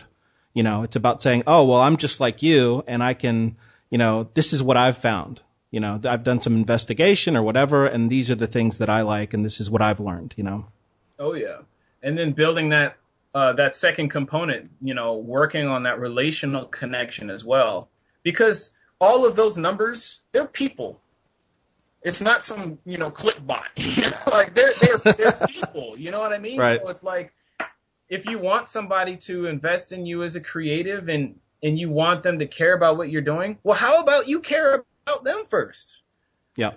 When they leave a comment, how about you respond to the comment? It's like, it seems so simple. It really seems so simple, but yet people don't get it. You know, even with Twitter, you know, you make your Twitter, you make your tweet, and then a whole bunch of people tweet you back, but then you don't tweet them back. You know, it's like, they're people, man. You know, like, you can either be that god off in the pillars, you know, pooping rainbow horns, or you can be a real person that they will seek out, not only on a creative level, but on a personal level. They're like, oh, man, he's got a crowdfund campaign. Oh, yeah. Already. Before you even announced, got it all the way out of your mouth, I was already pulling my wallet out. Because it's like, you've answered tweets, you've given me so much. Yeah. You know what I mean? Like, that's the least I could do. Yeah. Not to mention, people tend to evangelize you when you make yourself available. I mean, I've had people follow me just because I commented back on YouTube. I can't tell you how many times you were like, oh my God, you commented me? Subscribe. Like, I can't believe you actually commented back. Like, wow. I have a lot of people, they'll go through my comments and see that I actually make an effort to comment back. And then they're like, wow, this is really cool. Like, you not only make good content, but like, you took the time to actually comment back. Like, simple things like that. But again, if you look at it as a giver's gain model, that makes sense, right? Like, why wouldn't I comment back? Or at least make an honest effort as much as I could to do so. I'm sure if I get bigger, you know, that'll be harder and harder, but people will see the effort, though, you know? So right. Yeah, you know what's really funny, though, is like we just finished our masterclass on film sales. And the thing that I see is that the newer generation has completely screwed up everything for all these, film events and film markets and stuff like that, because they're starting to shift and follow what you guys are doing, you know, and follow what the new generation is doing. And they look now for people to have YouTube channels and Facebook followers. I mean, I was talking to one guy the other day who, you know, was telling me that they won't even look at a film unless it has a Facebook following of like 20,000 people, you know, and it's become kind of backwards engineered so that, you know, all these people that were at one point in charge of doing, you know, putting DVDs into stores and putting stuff on video on demand and all this other stuff are now looking at this generation of YouTubers and people who are, you know, have their own audience that connects directly to them, and they're starting to follow them, you know? Yeah, the funny thing about that is I still think they're behind the curveball because, so like for instance, they say, well, we don't look at a film unless it's got a Facebook following of 20,000 or whatever, right? You learn very quickly when you start making accounts for things, and I learned this real quick. Like, okay, so I'm building my brand as a creative, but I also have Unsound, which in itself it's a film and it's a brand. It's offering an experience. You know what I mean? Mm-hmm. So I got a Facebook account for that too, and then I got a Twitter account for myself, and then I got a Twitter account for Unsound too. And if I do 5 other movies, am I going to have Twitter accounts for 5 other movies and Facebook accounts for 5 other movies? Like, you already see where it's going. Mm-hmm. Like, in order to be effective in the social media space, you need to streamline your efforts. So if you build one moniker or one name and you put everything underneath that name, for instance, Paul Makes Movies, Paul Osborne, all of his social media is all under one name. Facebook, Paul Makes Movies. So whatever movie he's doing, you can go to one place and figure out what he's up to. Right. Right? But if you've got 5 other accounts, like it's tough. You're juggling all the time. And not to mention, if you do a huge marketing effort behind one account, push a lot of people to that account. Say you get, 5,000 likes on that movie, right? But then when you do another movie, it's like you got to go to that account and like entice people to go to this other movie's account now. You see what I'm saying? It's so messy. Right. Whereas if you just, like, for me, how I handle all of my stuff, it's all under D4Darious, the moniker D4Darious. Just cut all the other stuff out. My Facebook is Darious J. Britt, but I can't really change that. If I could have changed that to D4Darious a while ago, I would have. Right. But everything else is all D4Darious. So it's like, if you want to know what movie I'm up to or what I'm doing on YouTube, you can go to one place on Facebook and find that out. I don't have to be pulling people from account to account to account to do that. So if a distributor is coming and looking at me and they're saying, well, how many people's following your movie account? Well, there is no movie account for that. Like, this is all under a brand right now. Like right now, Unsound on Facebook has I could tell you the likes on it. And I stopped pushing Unsound on Facebook a long time ago once I started realizing just how wasteful that kind of is. It has 570 likes on Facebook right now for the movie Unsound. But D4Darious, or Darious J. Britt, which I do a lot of Unsound updates on, you know, all my vlogs that I release on Darious Britt, I have 5,343 Facebook likes. Right. But that's under me as a brand. So that's not going to change. You see what I'm saying? Like, whatever movie I'm working on, I'm still doing that movie. So I don't have to play that game. So I think they'll eventually catch on to that too. The problem is a lot of filmmakers, there's a lot of people, they make the film and then they get burned so bad they don't get another shot. So it's not like you have a lot of people who get to learn that lesson, I guess you could say. Right. To be well, honest, it sounds very similar to, you know, it's kind of what John Carpenter did, because all John Carpenter's films are called John Carpenter's, you know, whether it's The Thing or Halloween or whatever. And then Tyler Perry does that too, you know, people who always put their name with the film, you know, so you just consider it kind of like it's another one of this guy's movies. So that, I think that's kind of similar in a way to what you're saying now. Oh, it's I would say, and some people may not agree with me, and that's okay. But to me, what is way more important than any work that you do is your name. Way more important, because your movie may be great tomorrow, and then the movie after that may suck. And then the movie after that may be okay. And then the movie after that may be great. But if you have a strong name, if you have a branded name where people know you and they seek your work out, your shelf life is going to be twice as long as somebody who's making masterpieces and then they fall off the map, but nobody really knows them. You'll go twice as far because at least people know you. You see what I'm saying? So, John, I would totally do that. You know, I put the name first, even if it's a social awareness film, but I'm an artist and I have to survive. I have to, you know, I mean, at the end of the day, you got to take care of you. If you can't pay your bills and you can't do anything, what good is it to make all these movies if you can't sustainably do it? You know, you still have to turn to a crowd and crowdfund at some point. You know, maybe, you know, I mean, that's not, I'm sure eventually you can go beyond that and most people can grow beyond that, but for a lot of us, that's a phase you have to go through. You know, capitalize your projects by turning to your crowd. But there's got to be a crowd there. So, you know. Well, can we talk about that for just a little bit? Can you give your perspective on the crowdfunding game as it is? Same thing. It's pretty much the same thing. You have to have a crowd to turn to. And you need to be, if you live the marketing lifestyle, and you learn to make cultivating an audience a part of your creative process. So whatever project you're doing, you're blogging about it, you're giving how-to tips, or you're creating, you know, maybe you don't want to do any how-to stuff or any, you know, here's a life of a person stuff. Maybe you just want to make entertainment, but you also need to make that effective. Whatever you choose to do, it needs to be effective. But if you spend the time to make that a part of your lifestyle so that you are always building an audience, then when you do need to crowdfund, they're already there. So basically all of these things, they all orbit around the same planet. The filmmaker needs to change their approach of what they do. They need to embrace being a creative entrepreneur, not just a creative. When you live the marketing lifestyle, that's entrepreneurial right there. That's not, I mean, put it this way. Did we learn that in film school? No. How do you use social media accounts? I'll be lucky if my teacher said Twitter once. So when you embrace the fact that, you know, marketing is a large part of what you're doing. And if you make it a part of your lifestyle, guess what? It's a lot cheaper if you make it a part of your lifestyle because it's about that jog. It's about nipping away at it piece by piece by piece by piece by piece.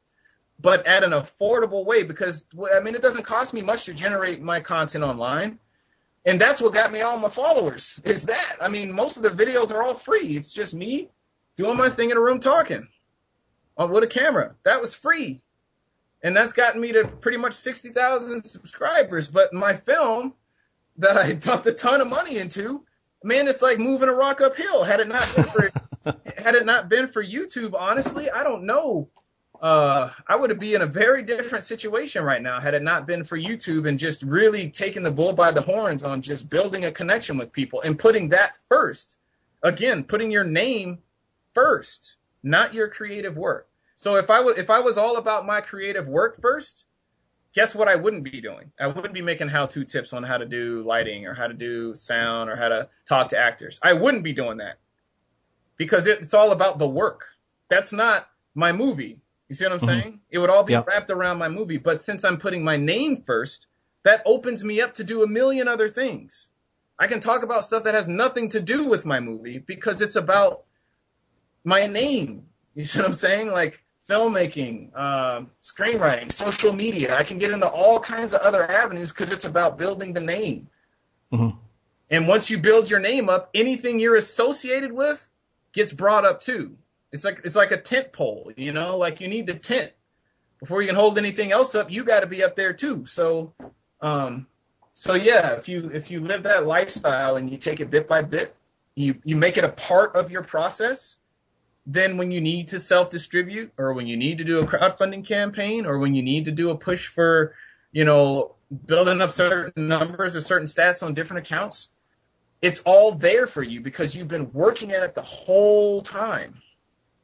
So, whereas, you know, if you don't do that, then you're stuck doing the old way, which is throw a lot of money at it. You know, let's run a whole bunch of Facebook ads or YouTube ads, which are horribly ineffective. I would never probably spend money on ads. You're hurting yourself by doing YouTube ads, actually. Same with Facebook ads to a certain extent. Depending on what you're trying to market, you could definitely hurt your numbers. Like, I'd probably never run Facebook ads to increase likes on any of my film stuff because you end up with a lot of basically glorified click farm situations, which hurt the algorithm in the metrics. So they're like, okay, well, the more likes you get because pretty much you paid for them, but then you're not getting engagement on any of your posts. So Facebook's like, oh, well, this guy's content's not doing so hot, so we're not going to put him out there. So that ends up hurting you. So yeah, in the online space, like, it's really about making that micro content work and getting yourself out there, and it's way cheaper. And as filmmakers, guess what we don't have a lot of? We don't have a lot of money, right? Or at least we don't have that. So it behooves you to learn how to do it for free and for cheap, which is basically building it slowly but surely, but consistently. Is the big thing. And also, whatever medium you choose, you need to do it sustainably. This is another big mistake I see a lot of people make. So Joe Blow wants to start a YouTube channel, and he wants it to be based on short films. So he wants to crank out a short film every month or every couple of weeks or every week with skits or whatever. You know how tough it is to work other people's schedules out and get everybody in the same room or in the same location to shoot anything. Not to mention how long it takes to do After Effects stuff if you're going to do that. It's such a resource-intensive thing to make short films that it's not a good idea to base your channel on that.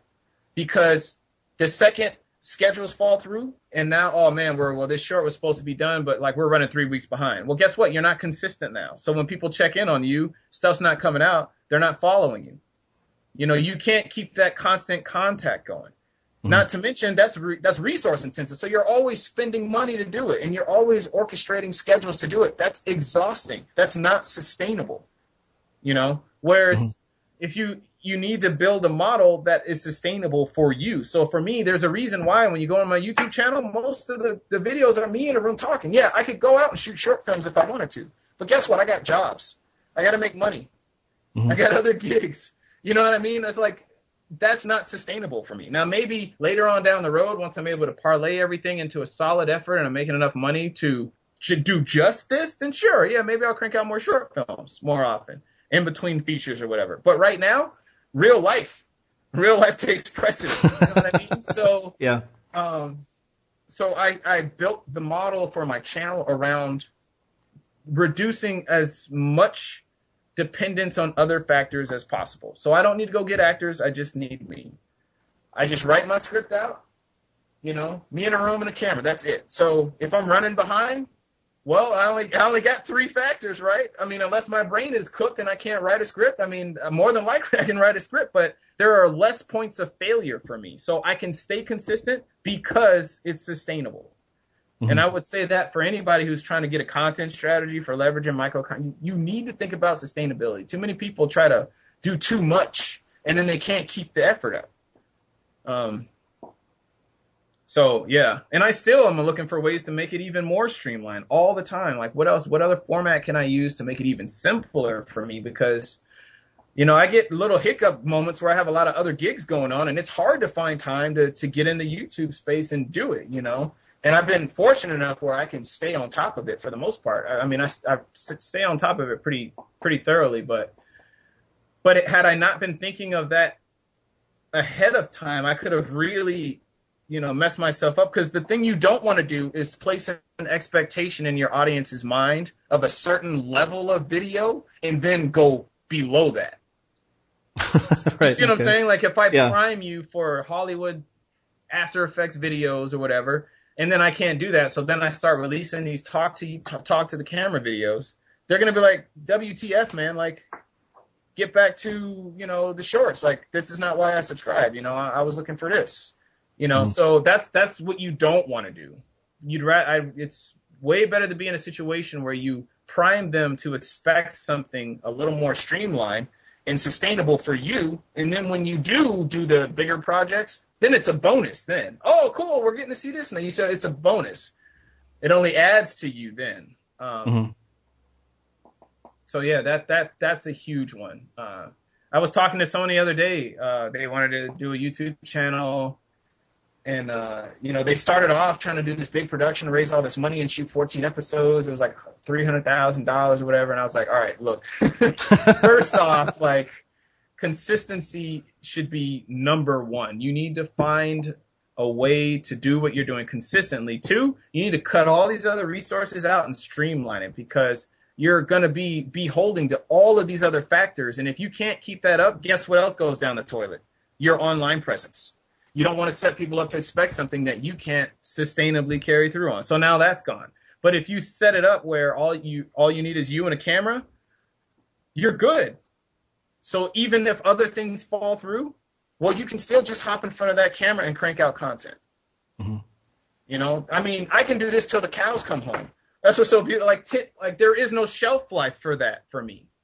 I can't age out of this. I can pivot, you know, but I'm not going to age out of this. So 20 years from now, I can still do this. I don't need to go to a producer, or I don't need to find money to do what I'm doing.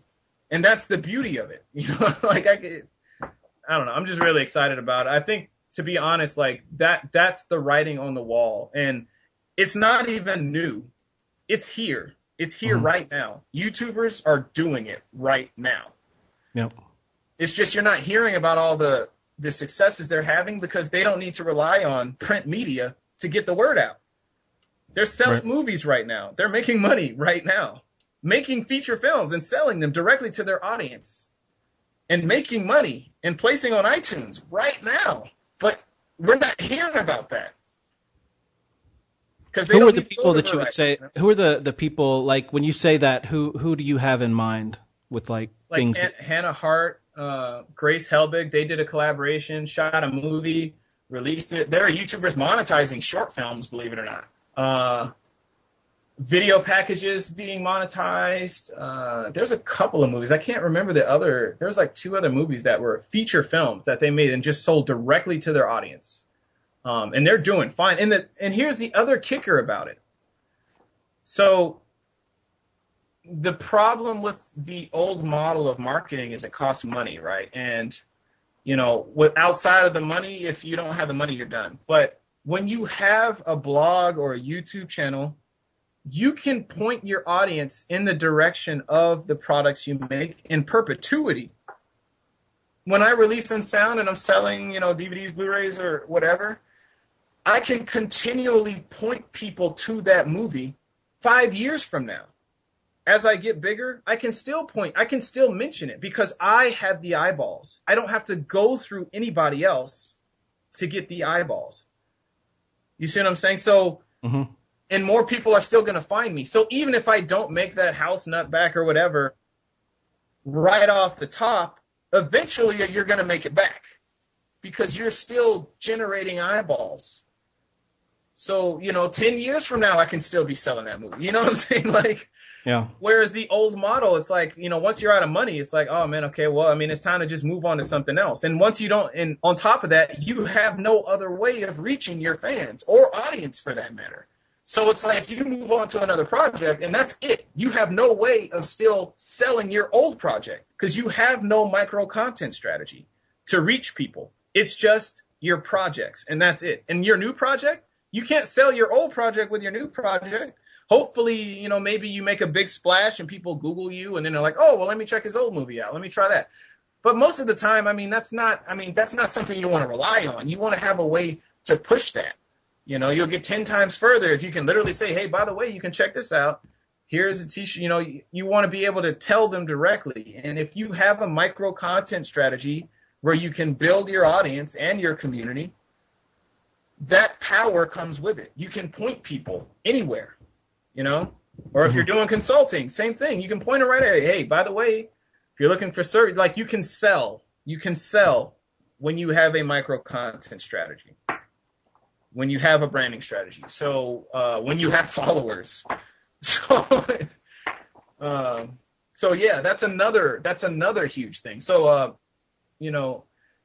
when you build a body of work, I feel like if you have a branding strategy and a marketing strategy, and you have a micro content clothing line to hang all of your projects on. If you have a backbone of basically a brand with a strong, solid content strategy that's sustainable, man, it's like just thinking about the possibilities to just boggle my mind. It's like, like as a creative, that's so much power. That is a lot of power, man. You know what I mean? It's like you can pretty much become your own little studio. People are doing product placement deals, getting money for short films from companies. That's a studio right there. I go down the street to a mom and pop, hey, if you give me this much money, I'll feature your trips in the short film. We'll take care of you. You know what I mean? I can guarantee you this many views. You can look at my numbers. I'm not selling you on a wish. I got stats, baby. That's a studio right there. Yeah. People like numbers. They love numbers. They find you when you have numbers. Believe me. They reach out because they're like, oh man, it's something smelling good over here, man. Let's talk to this guy over here. We don't got to coach him through nothing. It's like we can see he's got it going on, or she, whoever. Like we can see it. We don't have to guess nothing. They don't mind throwing a little money your way when it seems like you know how to generate it without the money on top of that. So yeah, like that's not a far off prospect either, becoming your own little studio and working product placement, especially with a strong brand. Everything is easier with a brand, basically. Everything, in my opinion, everything is easier with a brand. So artists need to really be focusing on, and I know some of them, they hate the term brand, oh my God, this is okay, build your name. You want to sell a painting? Make sure people know your name. If you want to look at it that way, But everything is easier when you have a name. Yeah, I think when you tell people about branding, their first thought is like kind of used car salesman. And then you say, Salvador Dali is a brand. Ernest Hemingway is a brand. It's like you think about them in that, or Steven Spielberg or whoever, those are all, brands. Yeah, they're personal brands, creative brands. Exactly. And I think people get marketing and branding confused too. So there's sort of a difference between marketing and branding. So branding is an umbrella. It includes a lot of stuff. Branding you can do when you don't have something to sell. Whereas marketing, you have to have something to sell. I think the easiest way to look at it is when you market something, you're selling something. Whether it's discounts or whatever you need to do to get somebody to buy something, that's marketing. But branding happens before you have something to sell. It happens while you're selling it. And branding is what's left over after you sold it. So if that used car salesman, you go and you buy a car, but the car is a lemon, well, guess what? His brand is going down the toilet because I'm not going to buy a car from him again. Mm-hmm. His marketing worked, but his branding did not. You see what I'm saying? So what's left over after I bought it is a bad taste in my mouth and a lemon car. I don't want nothing to do with that guy now. Mm-hmm. But then he could salvage his brand though after he sold me that car. So if I were to contact him and say, yeah, the car is a lemon, you screwed me over. But then he's like, okay, well, you know what I'll do? I'll do this, I'll do that. I'm sorry to hear that. We'll take care of you. Well, guess what? Now his brand's a lot stronger. He made a mistake, but he rectified it. So now my rapport with him is good. He didn't make any additional money off me now, right? He didn't sell me anything else beyond that. So that move he made after he already made his cash, that was a branding move. The way his relationship with me is, that's branding. So now I can go and evangelize his name because it's like, man, I bought a car. I thought I was done. I told him and he fixed it. He took care of me. Now his brand is strong, you know? So with artists, I think they really need to embrace the fact that when you talk branding, that is a lifestyle. That should always be going on because you can be building your brand even when you have nothing to sell. Mm-hmm. Like what I'm doing on YouTube, I'm building my brand, but I'm not selling anything. Well, if anything, I'm just selling myself, I guess, and sharing information, but I'm not like pushing anything to an audience for a transaction. But that is branding. You see what I'm saying? That's not, you're marketing yourself, yeah, but that's branding. I'm giving them an experience. I'm giving them value, and it's not related to selling anything. But when I have the movie to push or whatever, and now we're getting into like pretty much straightforward marketing. So I think when people kind of realize there's a distinction there, and branding can be very personal. When you build your personal brand, that can be a very personal thing. It doesn't have to be like, oh, I always have to like push my products on them. No, that's marketing. If you look at branding, it can be just sharing a tweet that has nothing to do with anything, you know, just, hey, maybe this will pick your day up. That's branding. When I scroll through my Twitter feed and Paul Makes Movies talks about when he went to Italy with his son and they did this, that's branding. Even though he's being relational and he's just talking about what he's doing in life, but that's branding. Because now I get to know Paul a little bit better, right? He's not selling me anything, but that is a branding move there. He's giving me a certain expectation of a certain experience from him. I can expect movies, but I can also expect him to just be a human being. You know, a guy who's like I could go get a beer with, right? So, yeah, I think I hope that made sense. That wasn't confusing the way I explained it. I hope not. Well, it's a confusing topic, you know. So I think you're only helping, you know, make it more clear.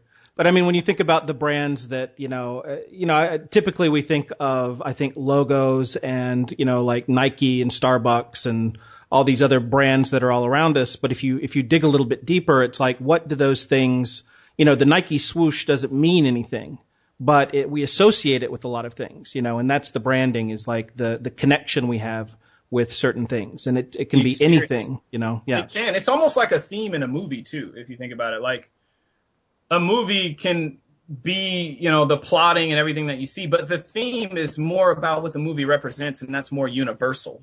And when you talk about a brand, that's a lot to do with a brand is what is the universal thing that you represent. And me, as a YouTuber and as a filmmaker, I represent empowerment. I want to empower other filmmakers.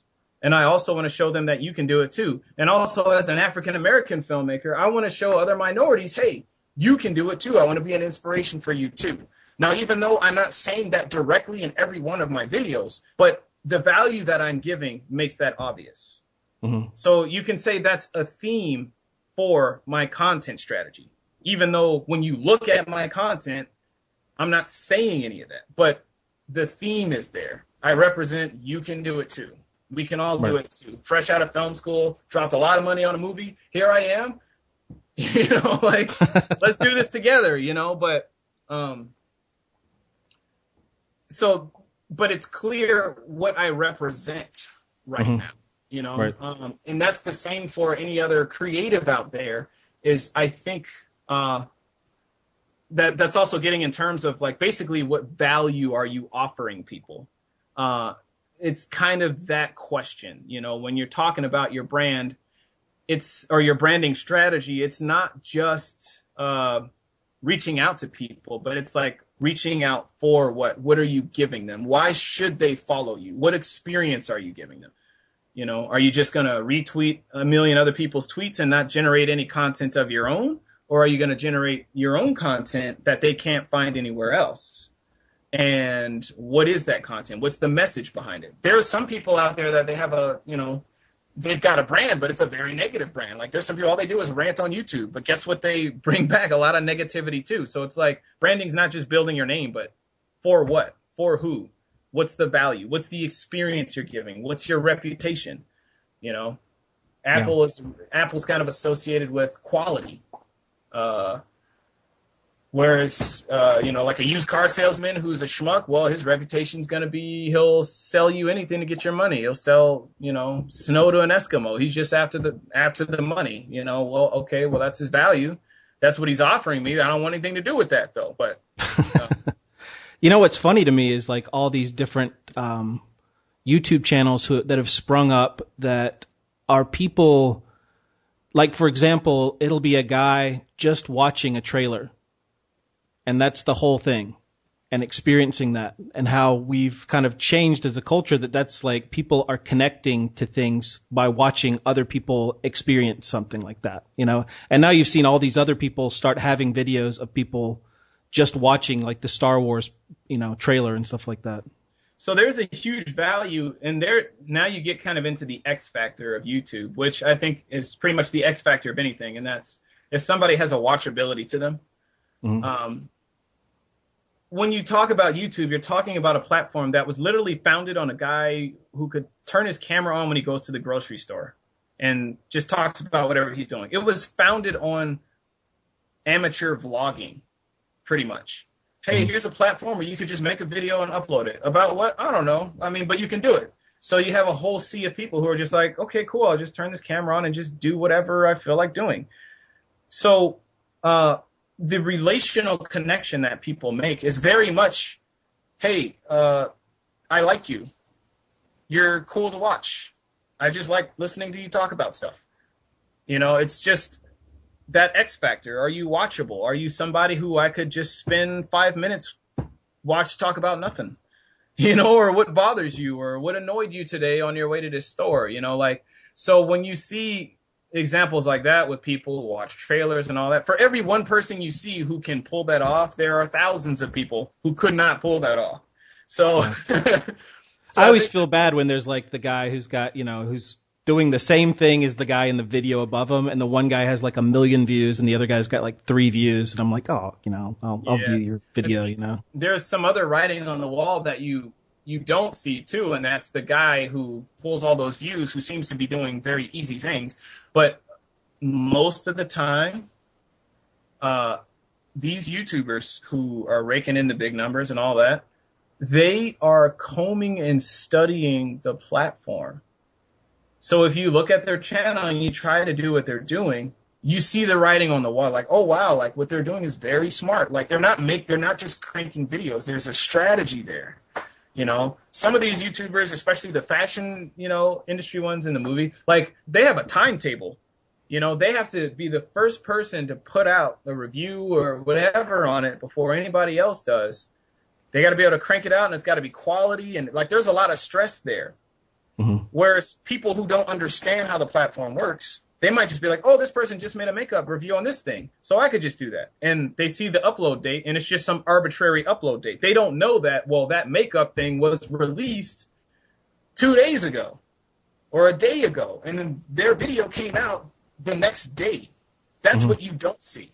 So they raked in on all of those views because they were the first person to be talking about it the second people were looking for it. So there's things like that, if you're not looking for how the platform works and studying it, you're not going to see that. So to you, it's like, oh, they could just talk about nothing, and look at all the views they got. Yeah, you're not seeing the strategy. You're not seeing the knowledge of, understanding how to make these things work for you. You see what I'm saying? Like, there's more to it than just cranking out videos, Right. It's the same thing for the filmmaking tips thing. I learned the hard way.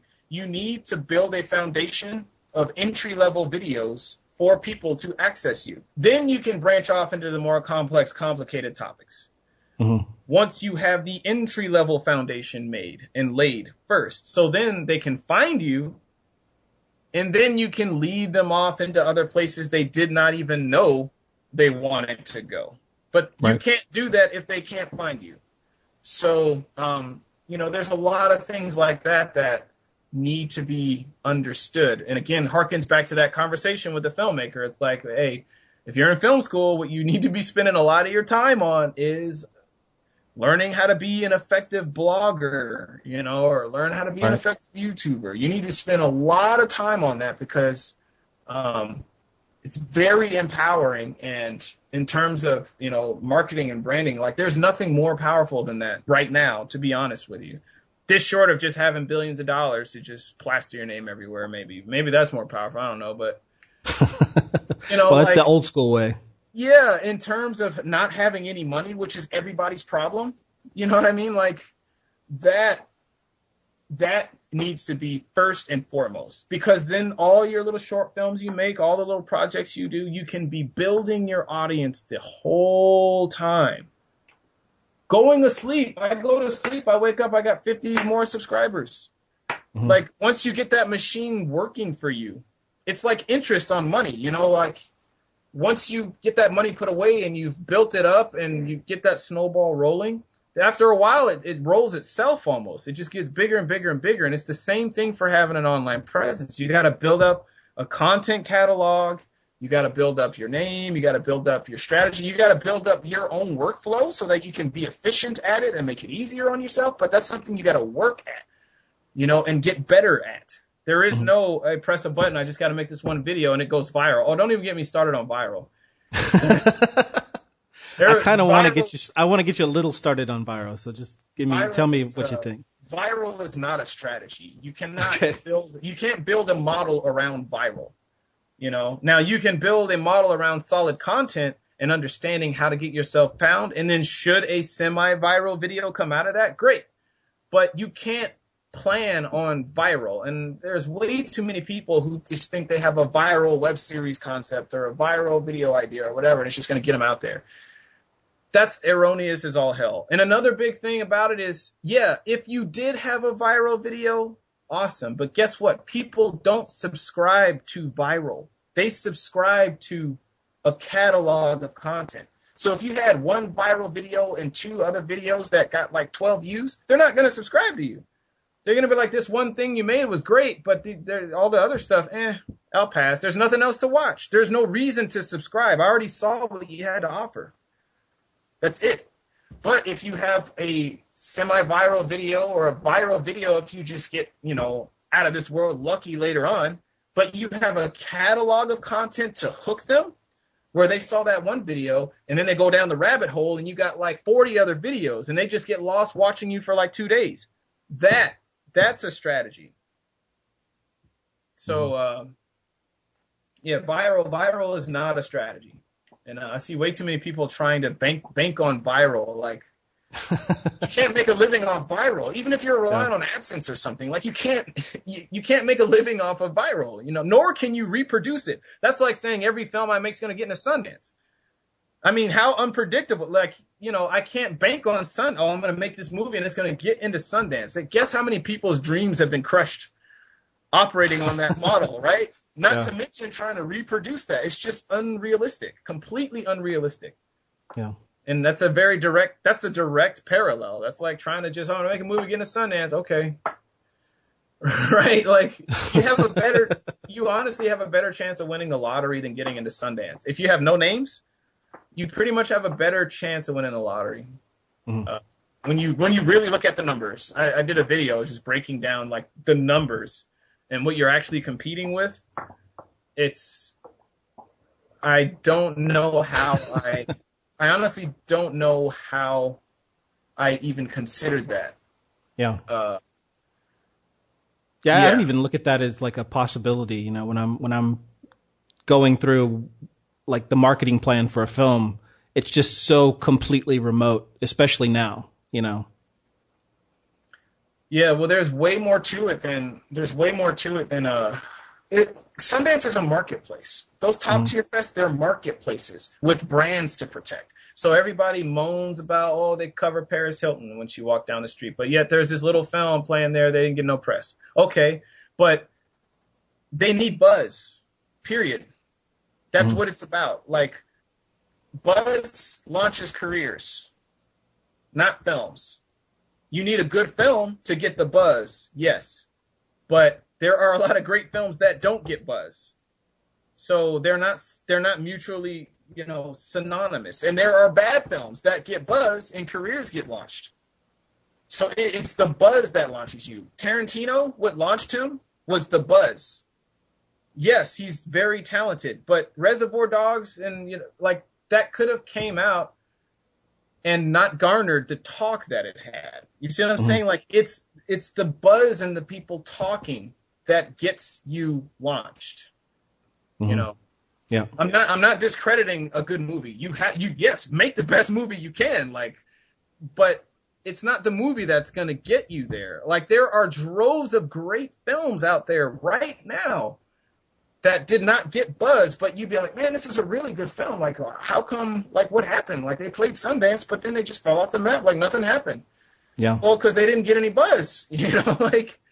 Yeah, you see that a lot. I've actually talked with some filmmakers, and they, I watched their films and I was like, wow, this was really good. I don't know why didn't I ever hear about it? I just happened to click on it on Netflix or something, and I got in touch with them to do interviews, and I'm like, wow, I'm surprised that this isn't on everybody's top 10 list for last year, because this was an amazing movie, and they just the marketing just never kicked in. I guess what happens with a lot of these films is they sell them to, in the first place, a lot of these films aren't made by the director. They're made by a producer and a production company, and they don't really have anything to do with it. But, it just amazes me how, these movies just disappear. And there's all these horrible movies that are marketed and people know about them and everything. And just hundreds of movies go under the map all, every single year. It's about that. It's about that buzz, man. It's important.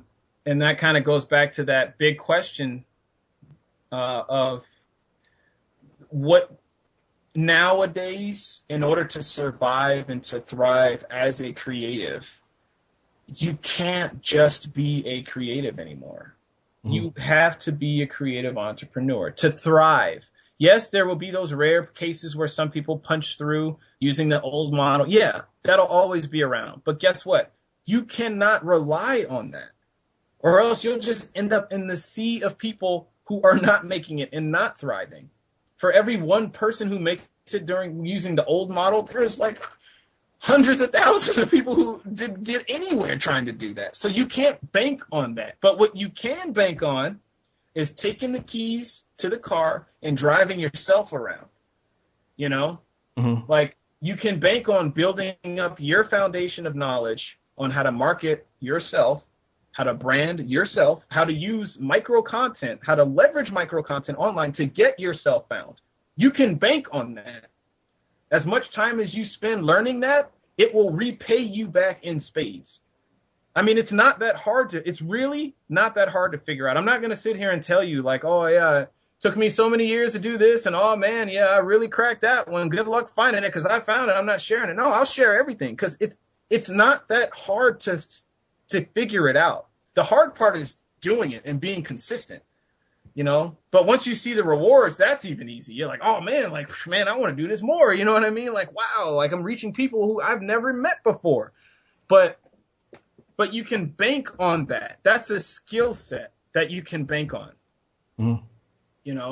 And once you have that skill set, it's only a matter of time before you punch through. It's only a matter of time, even if it's a slow start. My first year on YouTube, it took a year to get 5,000, and then the next year, my second year mark, I was at 50. But once you roll that snowman, once you roll that snowball and get it working for you, and you get better at it too, you're always learning. That you can bank on. You can bet the farm on that, because even if it takes you a while to find out what works for you specifically, You know, because not everybody's different. Everybody's going to have their own model and things they like to do and not like to do. And there's a lot of experimentation with it, too. You know, I'm always experimenting on my platforms, figuring out, hey, I haven't tried this tweet out, or I haven't tried this, or maybe if I release quotes at this, you know, you're always experimenting. But you get better at it the more that you do it. But, you know, once you do it, it's so empowering because you don't have to rely on anybody else, man. And time is on your side at that point because as time goes on, you're only going to get bigger and bigger and bigger and bigger. Whereas with the old model, time is against you. As soon as you're hot, you got to have something else going on or else you fall off the map. Or if you're away for too long, you fall off the map. Time's working against you there because you're not prolific. You know, you come out for a little while with this big project and then you go away. So you got to come out real soon or else you cool down and people forget about you. But when you live the marketing lifestyle and you understand how to leverage micro content and you spend time doing that and you build that foundation for yourself and for your creative efforts, time is on your side then because as time goes, you're only going to be making more content. You're staying prolific, even if it's not these big projects back to back or whatever, but the micro projects are going to get you just as far, if not further. Because there's a strategy behind it. Remember, it's like, okay, if I make this here and I know that I can get this traffic, I make this, I can get this traffic. You're planting seeds all the time. Mm-hmm. So time is on your side. You know, you're only going to get bigger and bigger and bigger. So yeah, that's way more bankable. And that's something, it's free. You know what I mean? Like, yeah. That's the other part. It's free, you know. So yeah. Let me ask you. You know, we're coming up on an hour and 40, so I want to respect your time, even though I probably haven't. What is your current, like, knowing what you know now? What is the current status of Unsound? What are you doing with that now? I'm still figuring out the best way to release it right now. And it's been this way for a while. I am more inclined to release it for free on YouTube, on my channel, where it's under my control, and I can use it as a branding effort to build and foster more community for filmmaking. Mm-hmm. Because, to be honest, if I were to throw up a paywall, yeah, I'd probably make some cash, you know, but I don't think I would recoup everything we've spent on it. And I think it would be a horrible oversight in terms of branding. Because remember, your name is way more important than your creative works. What I do now has got to foster and lay the groundwork for the next projects and the next projects. So if releasing something for free is going to put me in a way better position later on down the line, I'm way more apt to do that because it's doing free stuff that's got me where I am right now. So that's not to say I'm not going to monetize Unsound. I am. But right now, the strategy is to release it on YouTube for free, do a huge campaign behind it. And I will probably do Facebook ads on that because I'm not trying to ask people to like the page. I'm just trying to guide them to see the movie for free. And I'll probably get a hold of every mental health community across America, over other countries, spend a lot of time pushing it, literally, because I can push it for free. I can't push it if there's a paywall in the way that I want to push it, you know? Right. And try to get a huge grassroots movement behind it and collect that viewership. And we're still going to sell, like, Blu-rays and maybe other ancillary products. I'm still going to probably set other price points, you know, maybe you can talk to the filmmakers for this amount of money or whatever. You know, because you do need to cover those bases. But if I get a huge viewership with no paywall, the conversion is still the same. I'm still getting the 1% to 3% conversion as far as transactions are concerned. So if I get 10 million people to see Unsound over the course of three years, that 1% or 2% conversion is still there. Whereas if I got the paywall up, you see what I'm saying? And I'm only able to really reach so many people because I've got that paywall up. Right. And I'm only getting, I'd rather get 1% to 2% of, you know, transactions off 4 or 5 million impressions of seeing a free movie and getting hooked up for one, seeing a free movie that's good, you know what I mean? Right. I would rather bank on that than throwing up a paywall and only getting, like, you know, like 700 transactions. Yeah. You know, and plus in terms of branding and building your name and community and all of that, I can go way further if it's free because I can engage my audience. Mm-hmm. You know, I can answer comments. I can do all of that. Build that personal connection with them, that relational connection with them. I can do that if it's free. I can't do that with paywalls as well. And plus, if you were to see it and you like it, guess what you could do? You could just email your brother a link. Boom. Hey, I saw this movie. It's great. It's about what we go through. Oh, man, you got to see this. Boom. Now he can see it in Texas. Everybody can see it all at the same time, you know? So it's just there's way more flexibility, way more power in it. And the conversion rate's still the same. Not to mention, if I throw the paywall up, right, and then you know, people get it. Guess what's going to happen anyway? Torrents. It's going to happen anyway. It's a thing. Mm-hmm. Like, you can't fight it. Like, it's going to happen. People tell me now, they're like, oh, I saw the trailer. I'll be honest, I looked and tried to see if I could find a torrent. Like, there's no way. There's no way. Yeah. They tell you. I can't tell you how many people say, oh, yeah, I'll be honest, I looked for a torrent, couldn't find it. When's it coming out? You know? So it's like, they're going to get it for free anyway, man. They're going to get it anyway. So I would rather make the play to build the connection with them so that if they buy into me as a creative, they'll want to give just to support me at that point. That's kind of like falling into the Louis C.K. model now. It's like people want to support good work in people that they are vested in. So if I spend more time working on that relationship with my audience as opposed to the transactional benefit of them, then the transactional will come anyways. Because people will donate just because they want to support you at that point. You know what I mean? So, so to me, that's a much better play. And of course, I have the advantage that I've kind of built what I've built so far, so it gives me that option. But even if I hadn't done that, looking long term, having it up there for free is still going to be way, because it's still going to garner more views, and views beget more views, right? Mm-hmm. So it's like the more views it gets, the more views it will become, you know, it will get its own place where people will know about it. I'll just put it that way. And it's very niche, too, with the mental health community. And I know that we hit that pretty hard. I mean, blood, sweat, and tears to make sure we crossed every T and dotted every I. So I made sure that it's good. You know, I know that it's good. Right. So now it's just about getting it to where it needs to be, getting it to the audience that it serves. And I want it to be I want it to become a bedrock of the mental health community. And if I release it for free, I can do that, where it's like we can show it everywhere. They'll still want to buy a DVD or Blu-ray just to own it and have a quality version of it. Like the communities would still buy it. When you're talking organizations and stuff, they'd still want to buy it, you know? So I don't think I'm sacrificing, you know, my stake as far as sustainability. If anything, I'm bolstering it because it's a long-term play that we're making. It's not the short term. Mm-hmm. And also we're selling other things at other price points probably when we do it. So did you do like behind the scenes and stuff like that?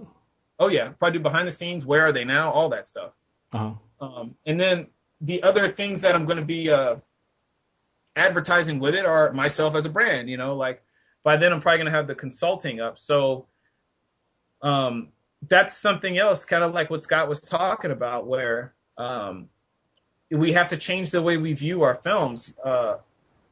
And this is not the first time I've heard about it from a number of other people, some in the music community too, where they were saying, you know, the smart people, they make music to sell stuff.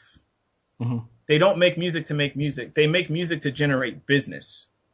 Because with the business, they can afford to make more music. And it's the same with filmmaking. It's like if you look at your films as a way to generate business, then you can afford to make more films. You can be sustainable. But if you don't think of it in those terms, you don't think of it as an entrepreneurial venture where you need to make income, then you're not going to make any income. You know what I mean? It's like, oh, that's it. I mean, it's been a good run, guys. You know, it was a curtain call. I hope you had fun. We'll be paying this debt back for the next, you know what I mean? Like if you're not thinking of how to monetize what you're doing, or at least how to build a better position in terms of branding where you can at least monetize your brand, because even after Unsound is out and we're still monetizing what we can for that, because it will be monetized. Even though we're releasing it for free, it will be monetized, though.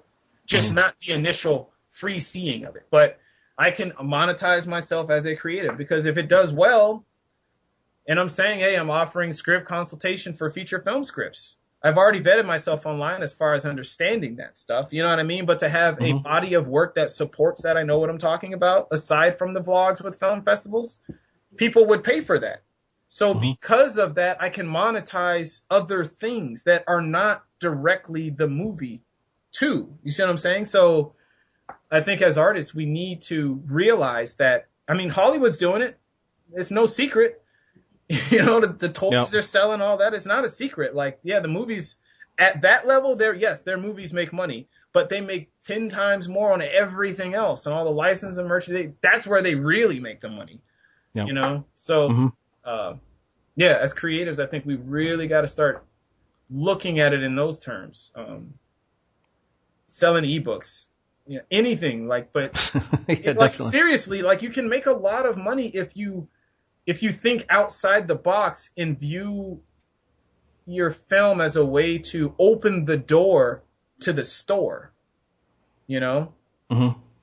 Like, your film is not the store. It opens the door to the store. Like, you've got to have other stuff to sell, or else it's just not sustainable. I mean, once you sell the film and that's all you're selling, well, after that's done selling, I mean, that's it. You got no other transactional power. There's nothing else you're offering. But if you've got other things at other price points and you have a brand and you're monetizing that brand and you're, now that's sustainable. Now you've got some transactional power. You've got volume now. There's other things that you're moving aside from just the film. So, that's one of the really amazing things I got out of Scott. We did an interview for the masterclass we did, and Scott and I were talking, and he's got a really good presentation on marketing and film marketing, and there was a point in the conversation where he just kind of blew my mind, and it was one of these TED Talk moments.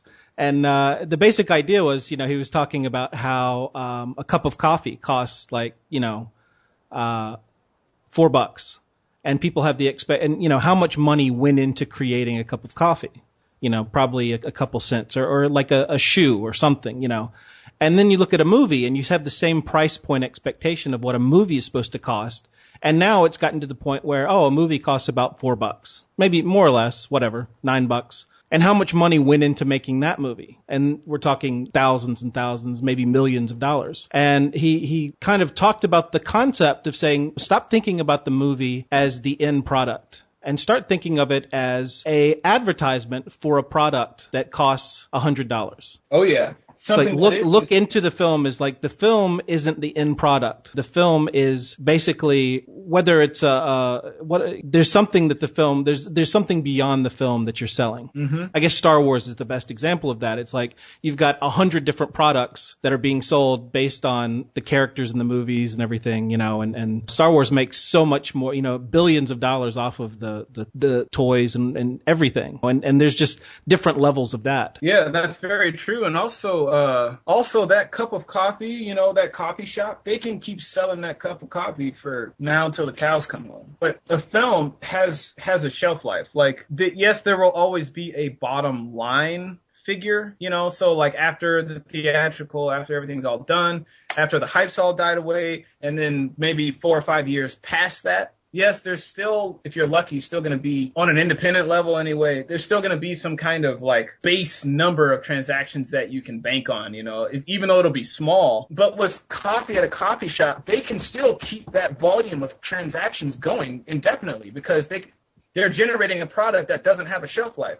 There is no one cup of coffee that's popular now, and then for 3 years from now, no one ever wants that coffee again. You know what I mean? Right. It's I had that coffee. I already seen it. That doesn't exist for coffee. There's no shelf life for that. It's like coffee. I had that yesterday. Yeah, but with a film, there is definitely a shelf life. Before it's like, okay, what's your next film? You know what I mean? Like, I've seen that one already. I don't need to see that same film 100 times. So that's another aspect of it too, which I think when the doors to the store are open, you need to have a lot of other stuff to sell to monetize as much as you can. So that way, when that shelf life fades, you've gotten enough out of it to keep what you're doing sustainable and move on to the next project. Not to mention, if you're thinking about branding, which as a creative, everybody should be thinking about, you can monetize your brand. It doesn't always have to be the film. You know what I mean? Like, there's a lot of people I know, they make money just doing guest talks, doing tours on guest talks, you know, writing ebooks about themselves, consulting. And those are mainly craft related. But I think, you know, if you build a strong enough brand, you can monetize public appearances. I mean, just look at reality TV stars, man. They make money just to show up to clubs. You know, like, hey, we'll pay you $10,000 to show up to the club. I mean, that's a different space. That's a different social space, but they're monetizing their brands in other ways. You know, it's like I think that's another reason why it's important to build your brand too, because that is something you can monetize as well. So when you're in between movies and you're still, you know, getting what you can out of the last movie in terms of building that sustainability, there's something else you can be monetizing on your way into the next one. So, but you can't do that if you're not thinking in those terms. You're just thinking of, okay, I have this one product, got to sell this product. You know, let me make 100 Facebook posts on this product. You know, let me bug all my friends and family. You know, like, everybody come by the movie, tell all your friends, and it's like, okay, you know. But once that's done, man, you're back to square one. So, what would you do if you, like, looking back at Unsound? What are there any mistakes that you feel like you made, or is there? I mean, aside from thinking about Sundance and things like that, were there any big kind of lessons that came from that? That was your first feature, right? Yeah. Were there any kind of lessons that you learned that you would maybe not do on the second film? In terms of, like, craft and storytelling, I think I learned so much making Unsound that I wouldn't be where I am today had it not been for that. So I don't think there are mistakes I wouldn't have made. But if you're talking like the things you learned from, of the business side of it, yeah, I mean, whatever. I think going into the next film, I'm more prone to look at the marketing side of it and what I could sell in terms of ancillary first before going into the film. And if I can do product placement or something, I'm going to look at the business of what I can generate with the film first. And I'm probably not going to do a genre or a drama next. I'm going to do something that is easier to sell. Even on the online space, I feel like genre films do better. But again, that's looking at the business first, you know, and once I kind of work that foundation out and that strategy out, then I let the creative guy out and say, okay, here's your framework. Let's make something out of that. Mm-hmm. So that way, when you do all the creative stuff and that's over and you made the movie and it's done, well, now the business side of it has already been worked out. You already had a strategy for that, you know, and hopefully you've been marketing and making micro content along the way. So you're still building your audience. I plan to keep doing that as well. But yeah, like, for instance, to give you an example, like, I've had an idea where I have a character. I'm not giving the bare bones of the story or anything, just the marketing side of it. But I would pay attention to what the character's wearing and see if there's a thing I can work out where I can get custom glasses made or something that the character wears. So that way, if it hits, that's something I can monetize. That's really interesting. I mean, yeah, I never thought about that. That's all they do. It's all the other movies. That's all they do. You know, like, get a jacket, something emblematic that when you see it, oh, I know what that's from. So that you can monetize that. I'd pay way more attention to what the characters are wearing, locations even. If I can get a location that I can control, then, you know, I've had thoughts of, like, okay, what if I could set it up where I could, if it's a property or something, keep that property and set it up almost like a museum. So people can, if you're in town, you can drop by the location this movie was filmed in, you know, like that's a little further down the road because that takes some capital to secure something. But I mean, these are things that's like, the ideas don't come unless you're thinking of what can I sell? I need to build my ideas around things I can sell. You know, I'd probably keep a lot of track of, like, the production and how it went so I can make an ebook about it. Day by day, make a diary ebook about it. Make a ton of behind the scenes content so I can sell it in packages. Probably do a tour and just rent the theaters out outright. If I'm at that level, just do the tour and rent it out outright. Don't even worry about going through anybody else's anything, because we'd have enough of a pull on social media to probably warrant that. And then do a touring model kind of like what bands do. because they make all the money on T-shirts and stuff anyway. Just bring ton of merch, you know, and charge like the ticket prices on the heads will have to be a lot more because we're buying it outright. But if you're doing a tour and you are showing the film and you have somewhat of a brand already, people would pay money to see you in person. You know what I mean? Like, you can make an event out of it. It's like, no, you're not just going to a theater. We're going because he's there and the cast is there. Yeah. You know, set up red carpet deals and pictures and have a whole Instagram session where you can take pictures with us. But again, I'm in a little bit of a different boat because I've got a little snowball already. And by the time I even get to that point, it's going to be a lot bigger.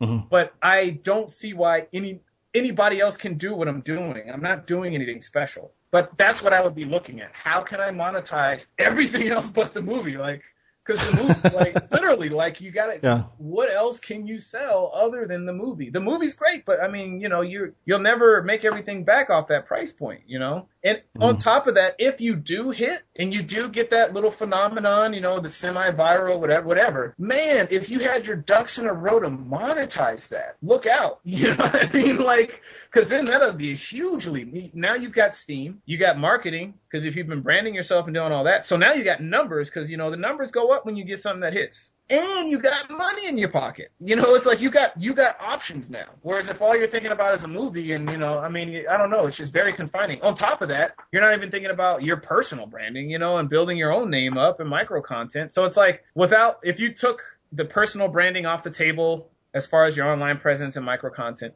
and you took the entrepreneurial, you know, you need to sell things at different price points other than the movie, and literally all you had was the movie, you're dead in the water. Completely dead in the water. There is no sustainability in just a movie. Just like the music industry, there's no sustainability in just making songs. The only difference with them is they can tour. Like, they have a tour model. There is a whole community built around that where it's somewhat sustainable, where people can bring you to their city because they've heard about you. That doesn't exist in film. There is no culture built around the film circuit. It's literally you going out and doing everything. But with touring, you got promoters and all of that who are like, hey, town, we make this much money, I'll split this with you. But it's in their benefit to have their ear to the street to see who's doing well on the circuit, because then they can bring them into town. That doesn't exist in film.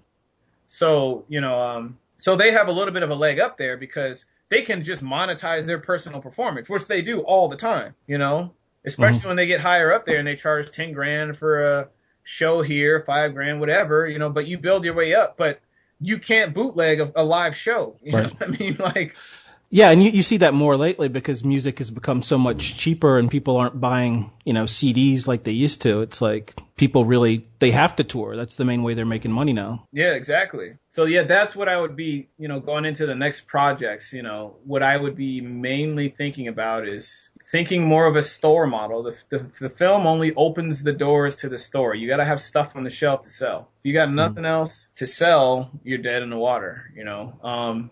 And just thinking of it in terms of creating an experience for your audience too. Like, sometimes I think there's this bad connotation that comes with artists making money, you know, which I really don't appreciate it, because it's like, oh, you're an artist, but you're thinking about making money first. Okay. Yeah. Yes, I am. Yes, I am. Like, right. Surgeons can afford not to think about that because they just make enough money inherently in what they do. Artists, unless you're thinking about sustainability, you're not going to make a dime. And guess what? If you can't pay your bills, you can't afford to be an artist. Everything costs money. I can't tell the electric man, well, I didn't sell a film today, so can we just hold off on that bill till next month? No. You know, you need a camera to go shoot to be a filmmaker. Well, Canon's getting paid. You got to submit to film festivals to get the film screen. Film festivals are getting paid. You need screenwriting software, so you go buy Final Draft. Final Draft everybody else is getting paid but you. Yeah. Right? You know, it's strange that kind of like, because I've been around that mentality, but filmmaking is so based on money. You know, there's so much out, you know, even talking about like box office. You don't have any other industry where you know exactly how much movies are making, you know? And there's so much emphasis on, oh, well, it costs this many million to make and it made this many million and da-da-da-da. And yet indie filmmakers kind of consider it kind of uncool to like talk about, oh, well, I'm trying to make a profit off of my film or whatever, you know? The ones who think it's uncool are the ones who don't get to keep doing it. Because if you don't want to think about it, man, you're not going to make it. Or worse yet, if you hand the car keys to somebody else, guess what they're thinking about? They're thinking about how to monetize. And that's why usually when you do it, you don't see a dime. It goes to them first, and now you're getting into all the ethical stuff too, but it's like, if you're not thinking about how to make money with what you're doing, you're not going to make money. And this is not just true of films. This is true across the board. It's true with music. It's true with painting and fine art. It's true with YouTube. There's a sea of YouTubers. I mean, there are only so many people on YouTube who get the volume to live off of AdSense and live well off of AdSense. There aren't that's not a very big pool. Now, if AdSense is only a small piece of the bigger engine, then yeah, it's a substantial amount if it's a part of another way of making income, sure. But most of the people who build a business model around their YouTube, they do well. They do just fine. Because they're generating business with their videos. The videos are only opening the door to the store. So they do fine. It's all the people who are like, oh, I'm not making enough views to make money. Oh, YouTube sucks. This is why should Google make? Well, they're making money. They're doing this to make money. If you're in it just to be creative and you're not thinking about how to monetize your own stuff, that's your fault. That's on you. I mean, there's a ton of ways to monetize what you're doing. You're just choosing not to look at them. So, I think that's a harsh lesson kind of too,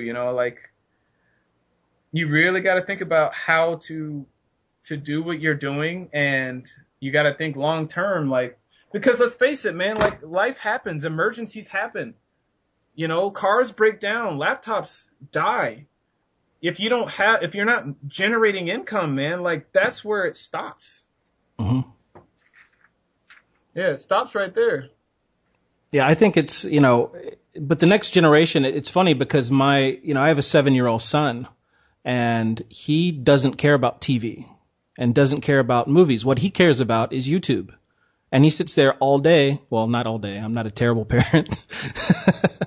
But he watches Minecraft videos. And it's just these guys, sitting there playing Minecraft all day. And, they have 3 or 4 million views.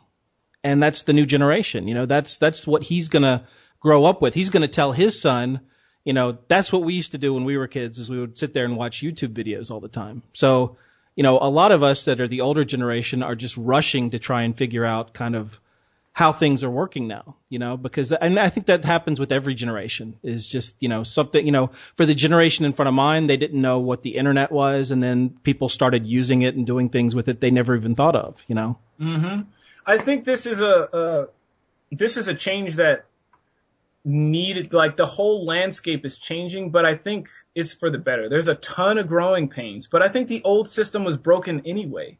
The business wasn't structured in a way where it was democratized. It was very much based on appeasing someone who had money and resources and connections. The classic Hollywood, it's in order to be a star, they had to just like you and pick you. You had no control over getting yourself out there or anything. And they molded you into what you wanted. Back in the old days with Marilyn Monroe and all them, you were just a puppet. So if fame and fortune came to you, well, you literally were just lucky, literally. And then, when you migrate into, the 90s, it was becoming democratized, but there was still a lot of aspects of it that were locked away, like communication. In order to get publicity, you had to pay and use the PR machine. And if you don't have that money, you can't play that game. There was no way to efficiently spread word about anything economically on a level that we can all do, because let's face it, most people don't have trust funds, and we don't have money sitting in the bank. We don't have rich parents. We don't have that. So, and not to mention the distribution avenues were locked away as well. So basically you had to go through gatekeepers for everything. Even though you could, if you had money, you could make a film, but there were still so many gatekeepers. But now we're at a time where, because of technology and prosumer tech, you can do anything. Literally, you can self-distribute, you can self-publicize, you can monetize, you can generate your own content, and it's all at a killer price point. Mm-hmm. I mean, you can get aerial shots they couldn't even dream of in the 60s. You know, like the barrier to production is as low as it's ever been, and it's only getting lower. Mm-hmm. You see what I'm saying? So it's like you can literally do everything. You can become your own studio, for crying out loud. All that is connection based, you know, and if you build a rapport with companies, because YouTubers are essentially doing that now with all the product placement and all the sponsorships that they're doing. That's essentially the same thing, you know? So we've entered into this age where you can do it, but I think the problem is the mindset of the creative has not changed over yet. So all the tools are there for someone to really do their own thing, and you don't have to be in LA or New York or any of those places to do it anymore. You could do it. I mean, I'm in Tucson, man. Right. You know what I mean? Like, yeah. You can be anywhere, and like a huge part of my fan base is from India. I have a lot of Indian fans. Oh yeah? Oh yeah. A lot of the comments, most of the comments are from India. So like, you know what I mean? Like, but right. You can be everywhere and anywhere. Like you can sell, like everything is there for you to do your own thing. The whole machine is there. You just have to pick up the tools and learn how to turn it on. But people don't see that. They're still relying on finding somebody who's going to make it all happen for them. And they don't realize that.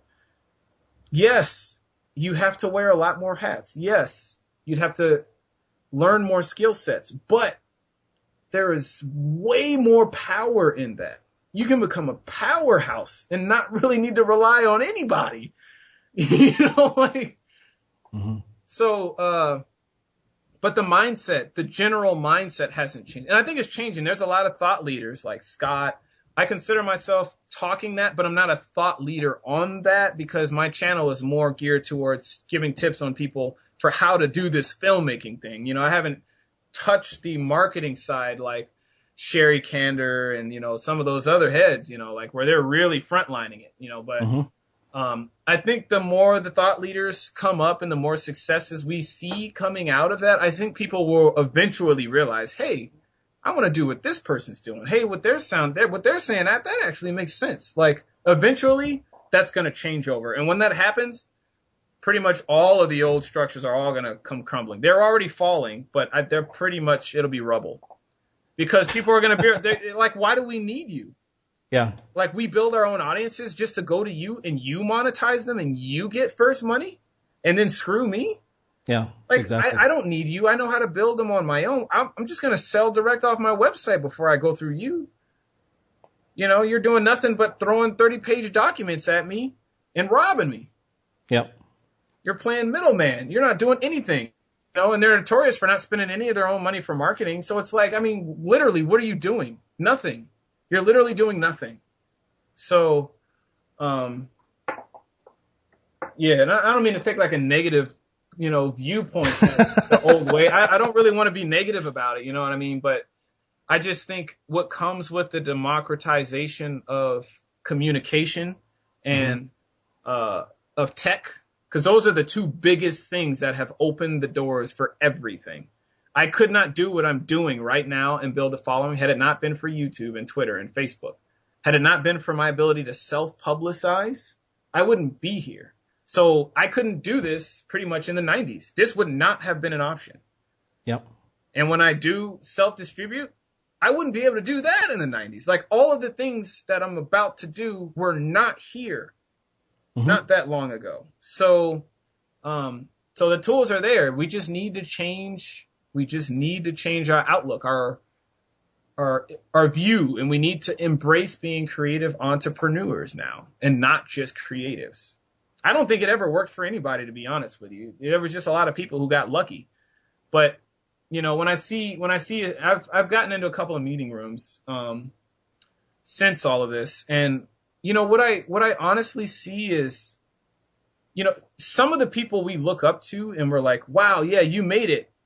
If you sit down and you talk with them, you realize the perception of success makes it seem like they made it, but they are still begging and pleading for money for the next project all the time. Yeah. All the time. Spike Lee does it all the time. It's like pleading and all that. And they don't have direct connections with their audience. Yes, their name could command funds. Yes, that is true. They did a crowdfund, whatever. But had they been building their brand on the new models now, they would be 10 times as big and 10 times as influential as they are. Because they would have had all of that time to build strong connections with their fans. Not just the guy on the pillar pooping rainbows and unicorns. You know? They would be 10 times stronger. And plus, they haven't embraced the models of self-distribution to the extent that they have. They're still relying on the machine. They don't know how to do anything else outside of that. So I don't really want to be a part of that model anymore. I thought I did until I saw it, you know, and got in a couple rooms. And I'm like, man, I don't want to be a part of that at all. Like, what did you see in those rooms that you didn't like? It's just a lot of fear-based decisions. There's a lot of bottlenecks you got to go through. You know, if I come to you with, okay, I got to come to you with 5 ideas. I pitch 5 ideas. Maybe you like one of them, but then you got to take that idea and go to a studio or a mini major or whatever, and you got to pitch to them. I mean, how many points of failure is that? Oh, just that alone, how many points of failure is that? So I'm sitting here spending all my time generating ideas for you so that you can go to them, you know, because they can give the funds and you've got everything else, the distribution or whatever, you know, or you got deals with them. But like by the time we get an idea that everybody likes, man, that could be years. It's no wonder you hear stories of people going to all these meeting rooms and then it's like, well, nothing ever came out, so I just went and made my own film again. Because, like, there's too many cooks in that kitchen, man. You know, like, I would rather focus all my efforts on making one idea, think about all the marketing. I mean, I understand what people want to see just off YouTube half the time, you know what I mean? So I'd rather do that, invest my time, raise my own money, make it at a super cheap price point as far as investment's concerned, and then just do the whole ball all the way down the line and build up my own brand, than to spend 2 years chalking these ideas to the middleman of the middleman of the middleman. And the studio gets it, you know, say they like one idea, but how many films have fallen apart in the pre-process of casting, or if no name gets attached, it doesn't go anywhere. Or if a name gets attached, but then nobody, the funding doesn't go all the way through. Or if the executives get fired and new executives come in, and then they scrap all the old projects, and your project was one of the old. Like, there's so many points of failure. It's ridiculous. It is ridiculous. Or the green light gets it all the way greenlit, but then they pull the plug at the last minute because they just decided, oh wait, we found out another studio is making a movie just like this one, and they're further. You know, like, it's just too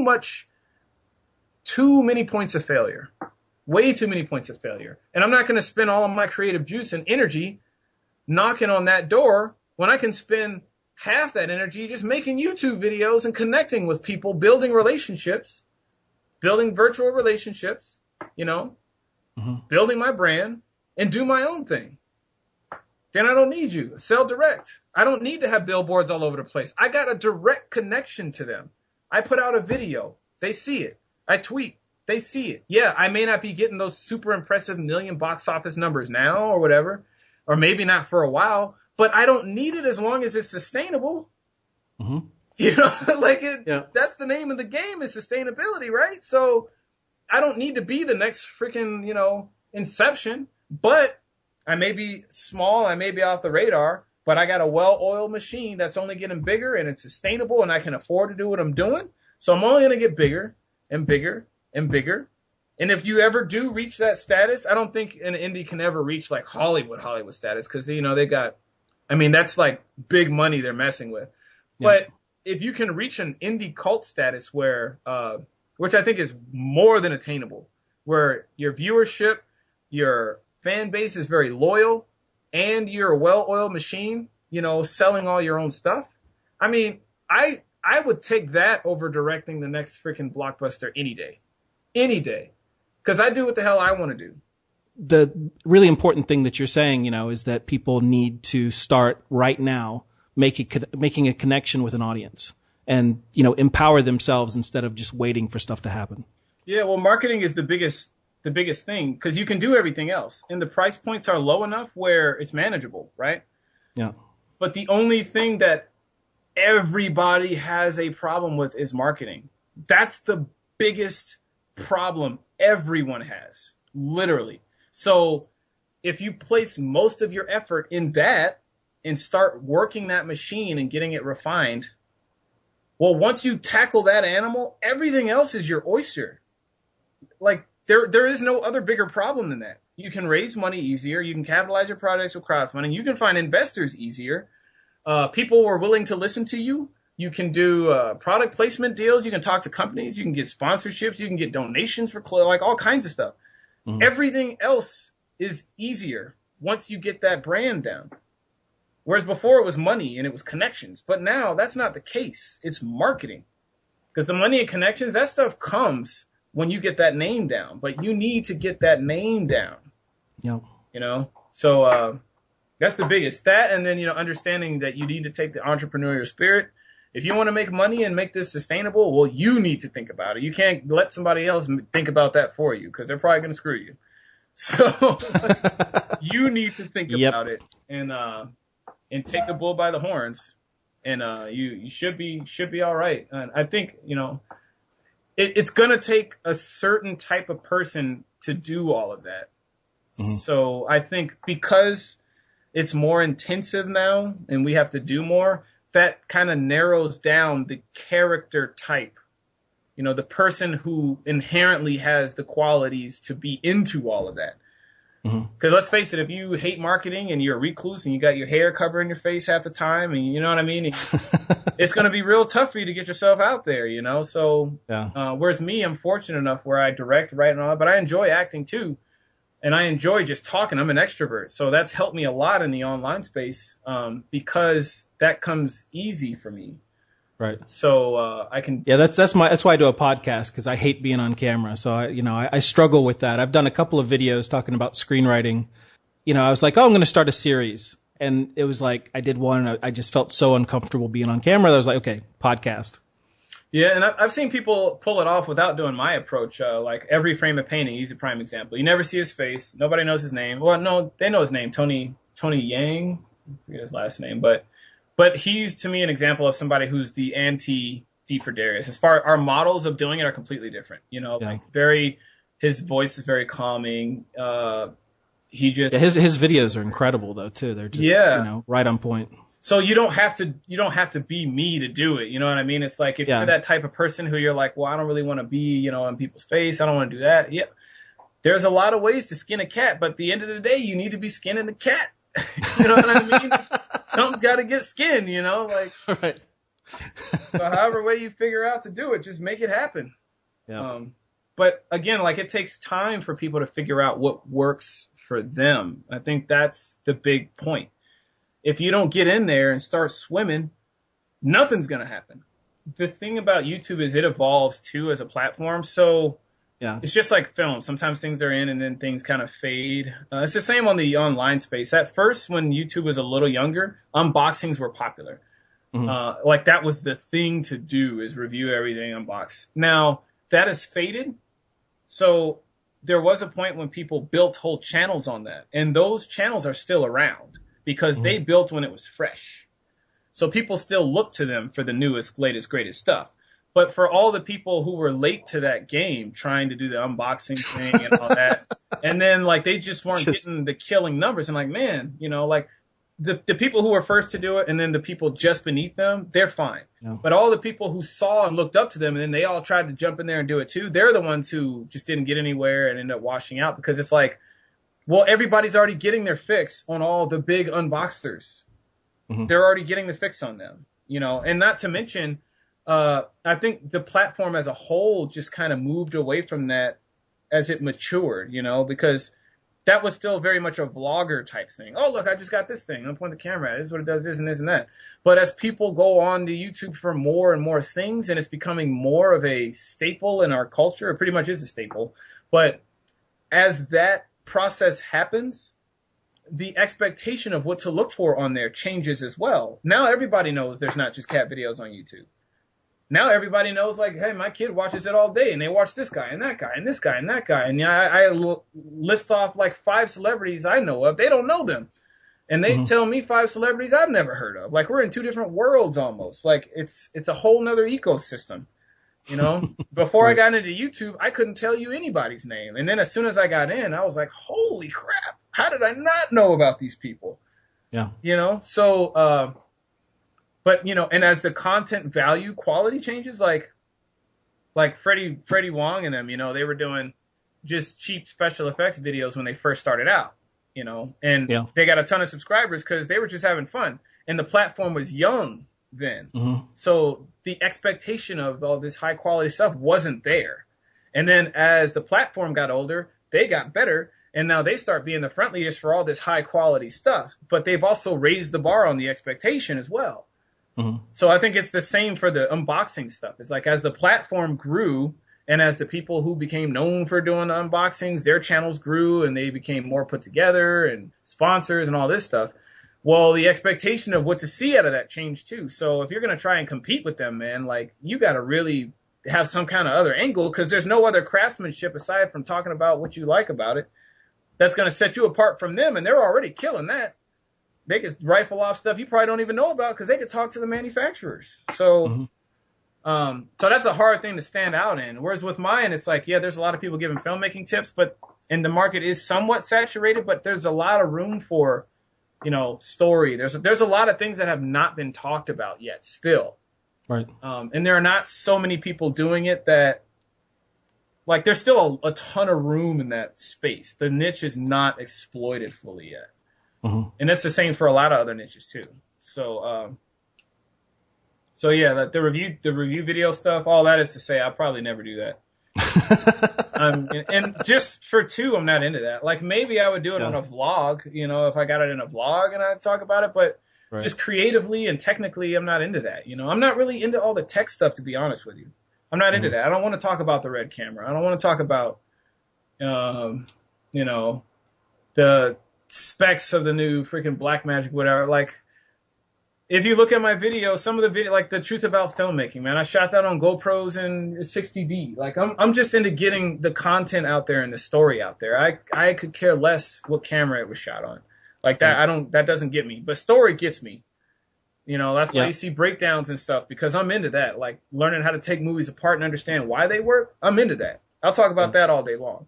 But, you know, if you set a red camera in front of me and start, hey, tell me about the specs. Let's just talk about specs. Like, I'm not into that, man. Unless I'm shooting with it, I ain't really into it. You know what I mean? Like, I mean, that doesn't do nothing, you know? I mean. Yeah, and there is a lot of camera or gear porn out there that people are already getting into. That's actually something, you know, maybe we can do another podcast episode and talk about screenwriting, because that's kind of my main thing, is talking about structure and story. And although, you know, one of the things that I really love about your channel is that you also talk about things like, and I don't want to go into this too much because I want to kind of wrap it up. But I haven't really seen that many people talking about brainstorming and coming up. How do you come up with creative ideas, and how you do a lot of the things that most, you know, people don't really talk about that much. And, you know, that's kind of what I'm in. You know, I write a lot, and one of the main things that I do is I have to figure out how to kind of jumpstart my creative mind. You know, I have to put myself in situations and do things. And I had never seen anybody dedicate a video to how to get your creative thoughts out there, how to, you know, what you do. And a lot of the things you mentioned are things that I do. I kind of thought I had invented them, you know. I was like, oh, you mentioned that on your video.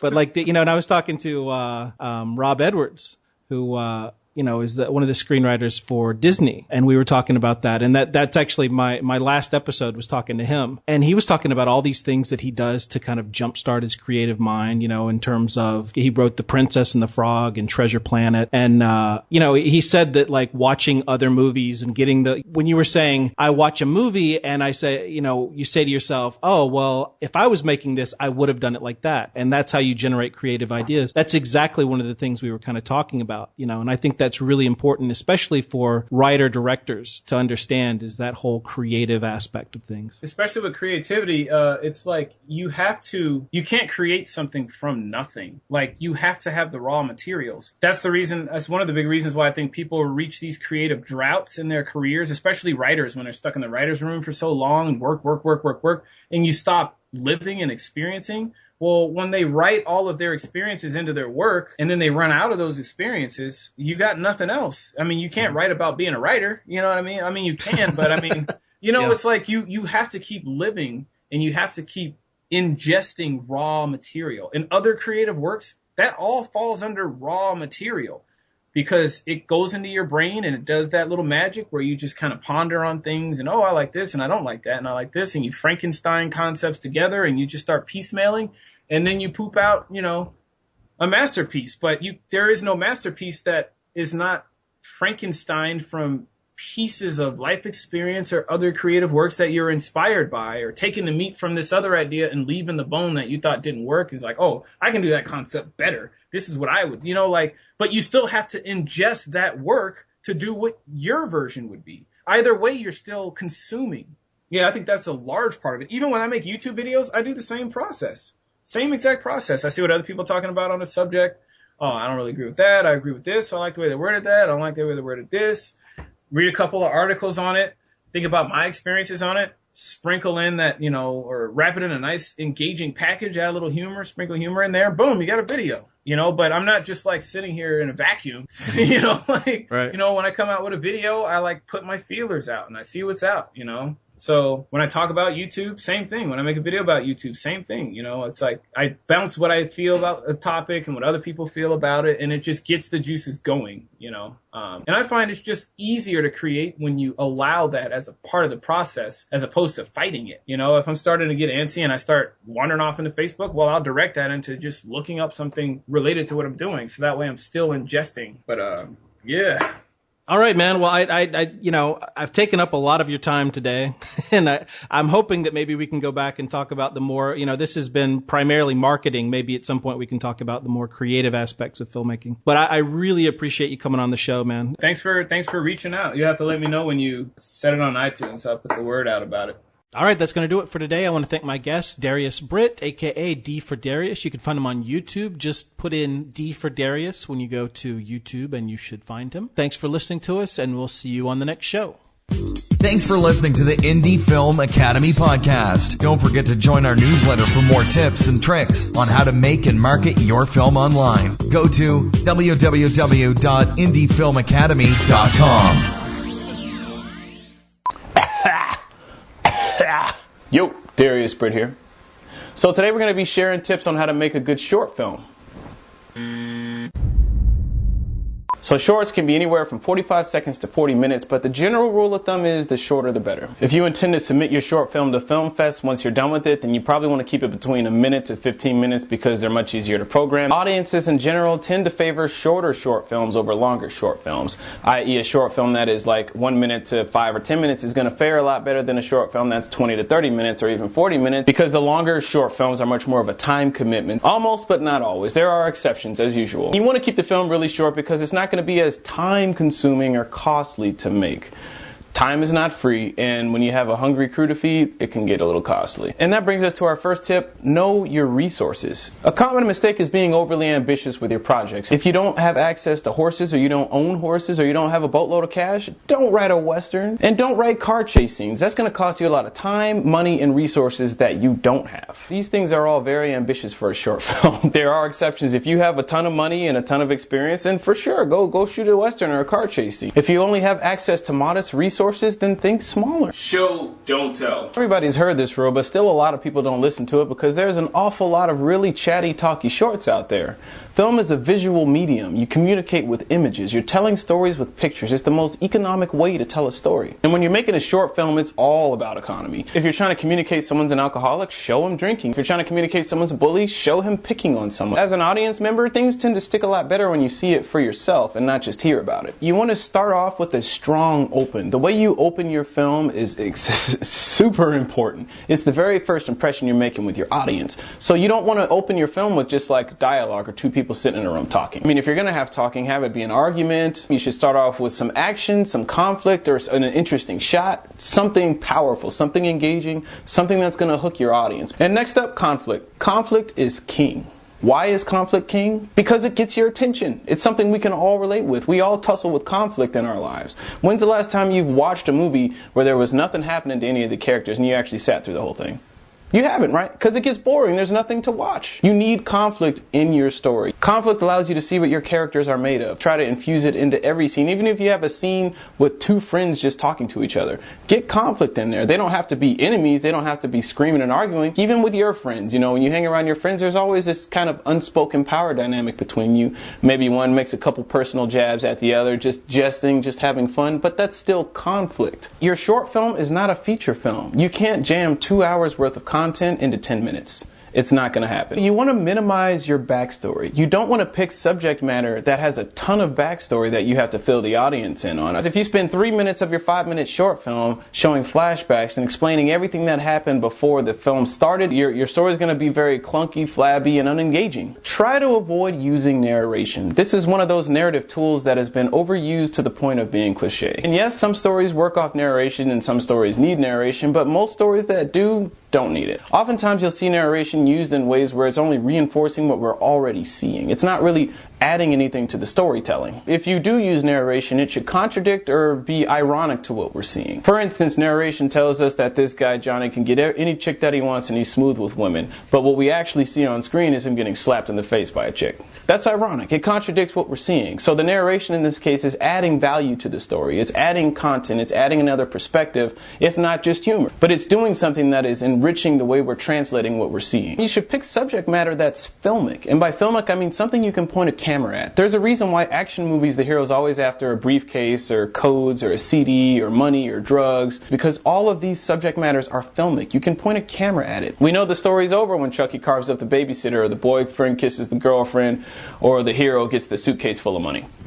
Because we can see it. The opposite would be making a story about someone who's depressed and trying to find thoughts to get himself out of his mood, or trying to find happiness in really, really small things. That's not filmic. That's not something you can point a camera at. Now, if you show someone getting depressed, but then striving to get his medication and you make some kind of suspense out of it, that's filmic. So try to infuse your characters with a goal that is outside of themselves, something we can point a camera at. Then your story will be much more filmic and easier to communicate without dialogue or narration. Many of the best shorts tend to revolve around an event or an isolated moment. By an isolated event, I mean you have your protagonist who is presented with an obstacle or conflict, and with that conflict comes a choice. He's got to make a choice to resolve that obstacle or that conflict, but there are stakes on either side and there are pros and cons to either choice, which makes it a dilemma. He chooses one, and then there is a resolution. And usually when you write an event-based story, it can happen in one location, as in one game of pool, one night, one date, at dinner, at a party, you know, but one spot where this thing happens to this person and they are forever changed after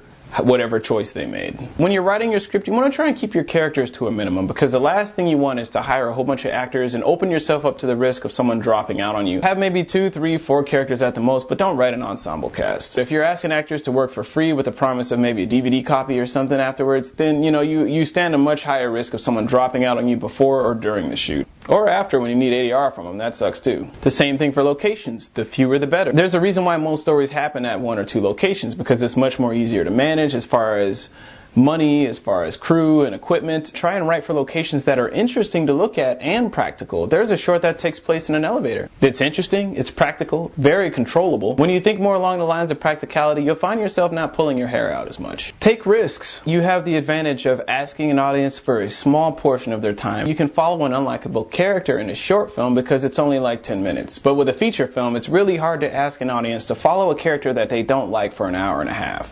So take risks, explore. And this one I know everybody's heard a million times, but it is so true. Write what you know. Your stories tend to be much more authentic and original when it comes from a place of honesty and a place of experience. And lastly, if you want to make a short film or you want to get good at making shorts, watch a ton of shorts.